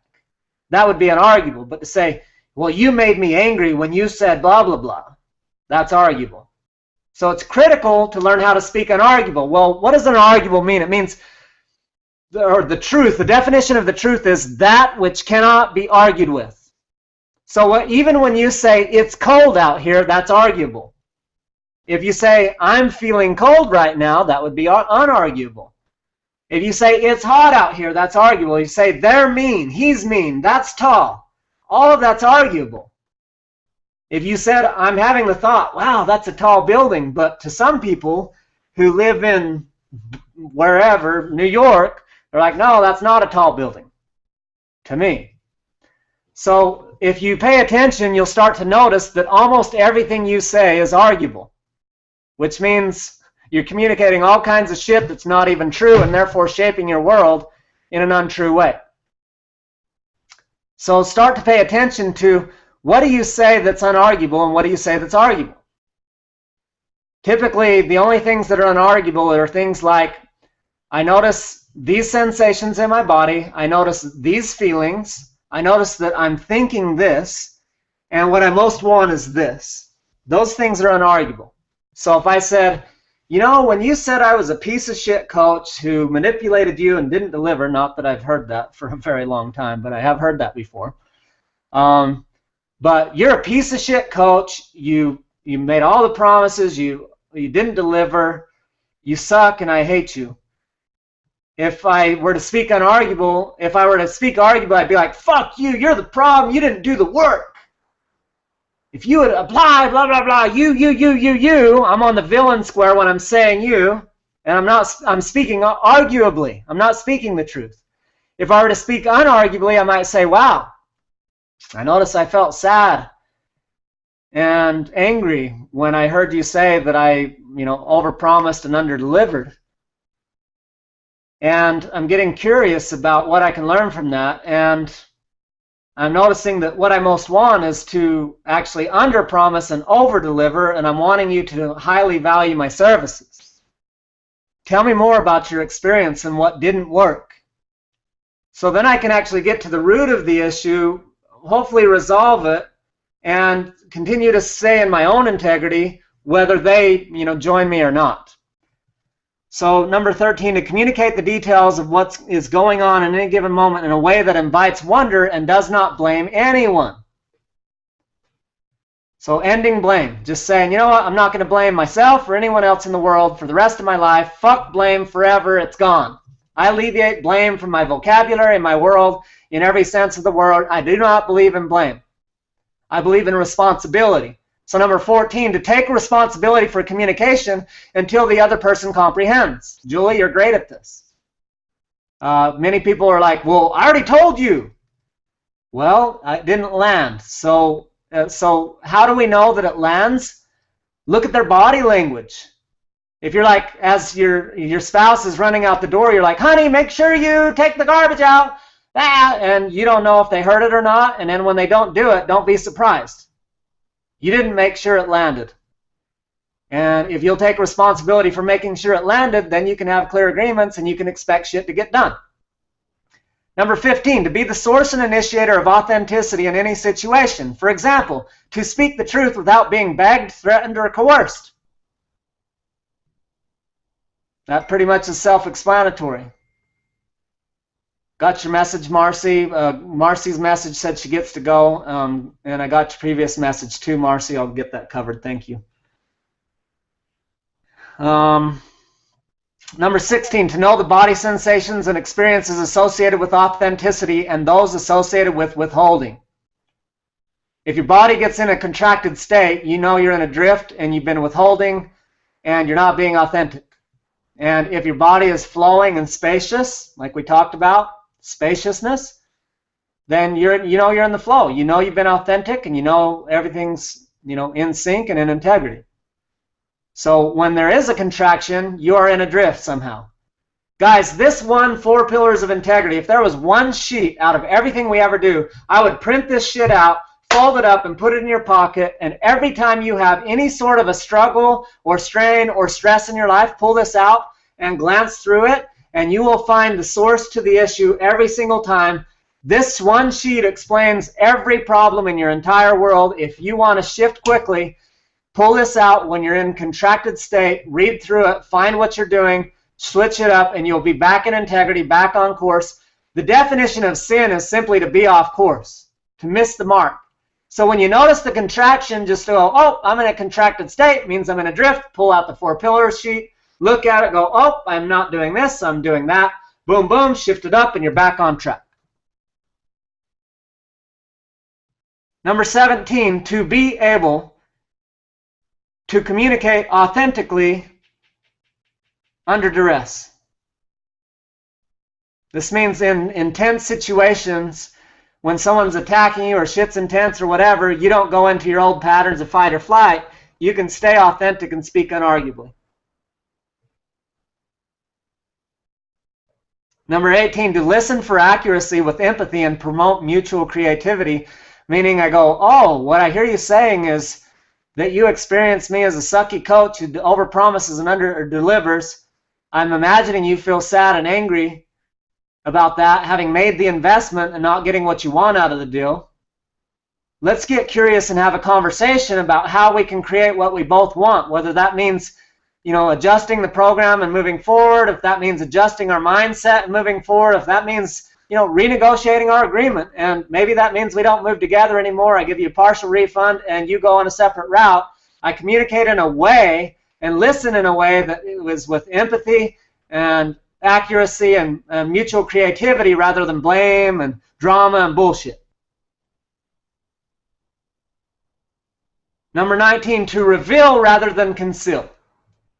When we're hiding and we're lying and we're being inauthentic, we're out of integrity, don't be surprised that your life's not working. Don't be surprised. So your integrity is like the life force energy. It's like if all of your creative life force energy that you utilize to create what you choose to create in the world were in a bucket, and you're moving with that bucket and you're keeping that energy and you're using it to create with, and everywhere that there's an integrity glitch in your world, that energy is leaking out and it's energy that it's being wasted that cannot be used to create what you choose. So everything that's incomplete in your world, every conversation that you haven't finished, every project that you started that you haven't finished, every secret that you're keeping, every lie that you're telling, every distraction and thing that you're avoiding, everything that's incomplete in your world is a hole in the bucket that's an energy leak that's robbing you from moving forward with absolute confidence, certainty, and maximum energy and vitality and life force to create with. Moving into the fourth pillar, healthy responsibility. Number 20, to know how to take 100% responsibility reliably. Ending blame 100%, always taking responsibility for everything in your world and creating it how you want it to be, not sitting around bitching and wondering why it's not changing. Number 21, to shift from defensiveness to learning. Nothing to defend, nothing to attack, nothing to justify. Always learning from everything. Okay, this is what I can learn. This is how I created this. This is what I'm going to do from here. Number 22, to actively promote and inspire 100% responsibility in others. If people in your world don't take responsibility, and if people in your world are not committed to impeccable integrity, plan on having drama and chaos in your world. I alleviate people from my world. I don't give a shit who they are. And I'll say this very boldly. If it's my mom, my dad, my brother, my sister, my best friend, my cousin, my wife, my business partner, my friend, anyone in my world who's not committed to being in integrity, and when they notice they're out of integrity, taking accountability, responsibility, and getting back in integrity, they are not allowed in my world. This applies to even you guys. If I find any of you ever within the course of our relationship who choose to not get in integrity, if you're open to the feedback, we're all going to be in and out of integrity always.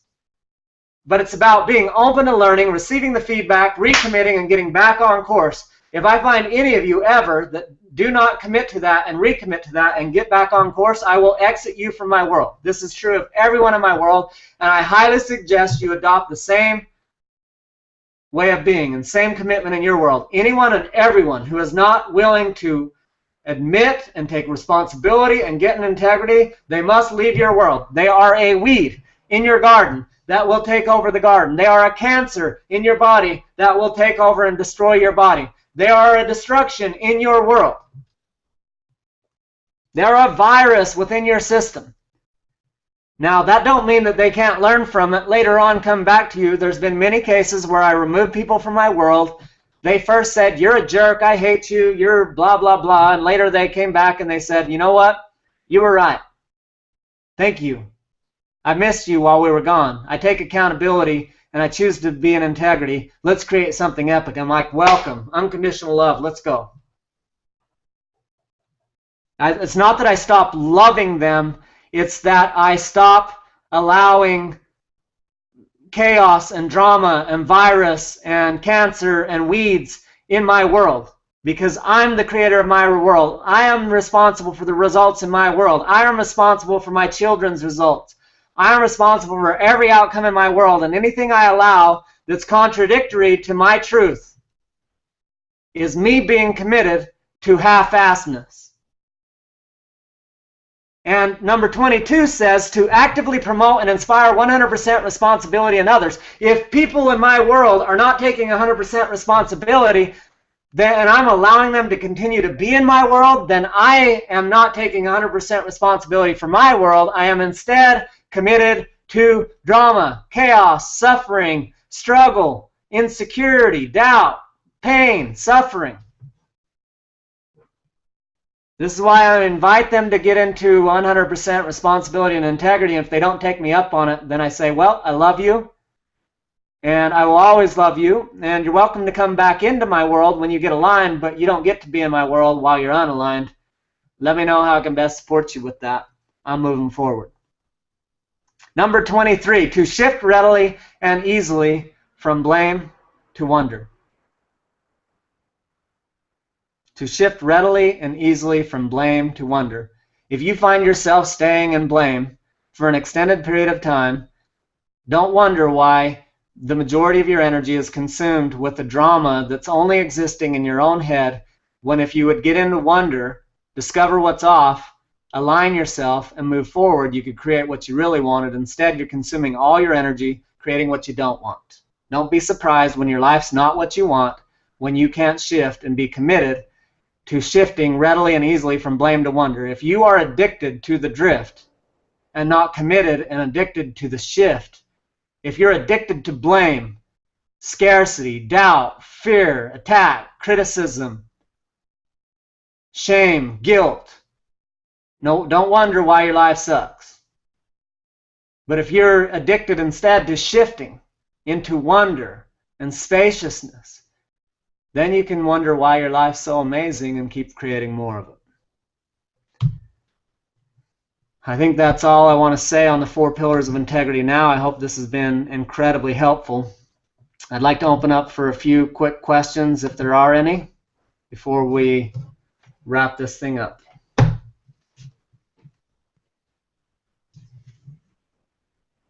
Questions, comments, requests? Epic, boom, motherfucker, motherfucker. Can we have a copy of that doc? Yep, it's probably already there. If not, I'll upload it. Awesome, just what I needed today. Yeah, yeah. I struggle a bit with asking my kids to do the right thing by calling grandparents, etc. Biggest thing with kids, Julie, is figure out what they want and help them to see how getting what they want, they'll get what they want by doing what you want. So on yesterday's call in Limitless Legion, my daughter was having a big freak out right before the call, and I was about a minute or two late to the training because I chose to be with my daughter for a minute. So what she wanted was to keep her Elsa dress on. What me and her mom and her babysitter wanted was for her to take her Elsa dress off and go with the babysitter to the beach to meet mom. And so what I could have done is went in there, yanked her dress off, asked her what the hell was wrong with her, spanked her butt, or in your case, called the grandparents and had them manipulate her into doing something she didn't want to do, taking off the Elsa dress. Or I could ask her what she did want. So I asked her, what are you feeling? What's going on? Do you feel sad? Yeah, I feel sad. Oh, tell me more. So I get her to express and feel her feelings more so that she moves the energy. Then ask her, well, what do you want?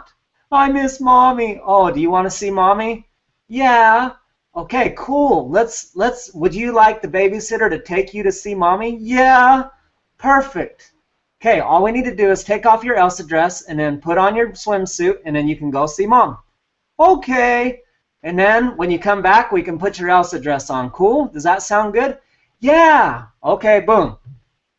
I got exactly what I wanted. She got what she wanted just by me helping her see that she would get what she wanted by doing what I wanted, instead of me forcing her to do what she didn't want to do. This is true of spouses, kids, clients, friends, everybody. This is even in your sales conversations. If you want to pay me big money for my coaching services and I want them to pay me big money for my coaching services, then there's a disconnect there. If it's I'm showing them how that they get what they want by giving me what I want, then you've got a win-win.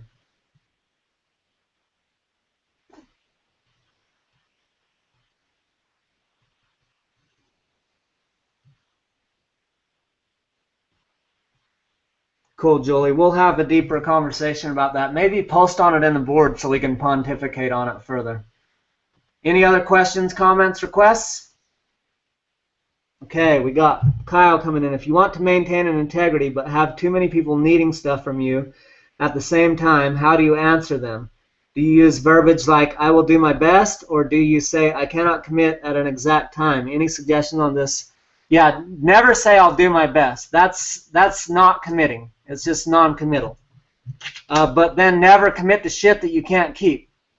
But the root of this issue is thinking that just because someone's putting the squeeze on you, that means you've got to solve it. So part of the issue is to really look, am I responsible for this? Are they making a big deal out of something that's a big deal or not a big deal? Is it authentic for me to solve this? Is this something I want to delete, delegate, or develop? So is this something I can have someone else handle? If it has to be done, but I don't want to do it, then I need to delegate it. If it doesn't have to be done, and they just think it has to be done, then I'm going to tell them, that's your problem. I'm not going to deal with it. I'm going to delete it. And if it's something that I love to do and I would love to do it, then I say, yes, this is where I don't agree to shit I don't want to do, and I only agree to things that I do want to do. Because any energy that I'm spending outside of my zone of genius is time and energy wasted. If I'm handling logistic issues that could be delegated for $10 or $20 an hour, and I could be out closing a $100,000 deal, what the fuck am I thinking? Like, I could take an hour or 2 hours or 3 hours today closing a $100,000 deal, or I could say, well, I want to do that, but I'm too busy checking my emails. Fuck your emails. Fuck all that busy work and stupid shit. Go do the stuff that makes you the most money and the most joy and the most fulfillment and the most contribution and the biggest difference and impact in the world. Do that stuff. And then delegate the rest of it or delete the shit. And so, a lot of, and be okay with people being unhappy with you. If they're like, you're a jerk, you suck, I'm not doing business with you. All right, peace out. Don't let the door hit you in the ass on the way out. Or else do. Do let it hit you in the ass. Yeah, so customer service shit, like people, we've been trained, the customer's always right. Bullshit. Are they a customer or are they a customer? Are they a costumer? If they cost you a shitload of time, energy, peace, and well-being, fuck them. If it's not fun and fulfilling and a win-win, you don't want them. It's not worth the money. Don't worry your life out.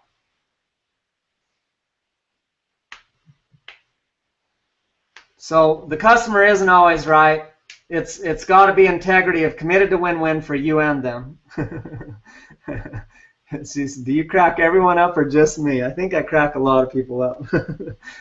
Not just when I joke. My jokes are probably fairly flat most of the time, but just my silliness and my quirkiness and my willingness to go anywhere and everywhere and be intense and then all weird and whatever. Okay, so did that answer your questions, Kyle? Proficiently? Awesome. Anything else? Anybody?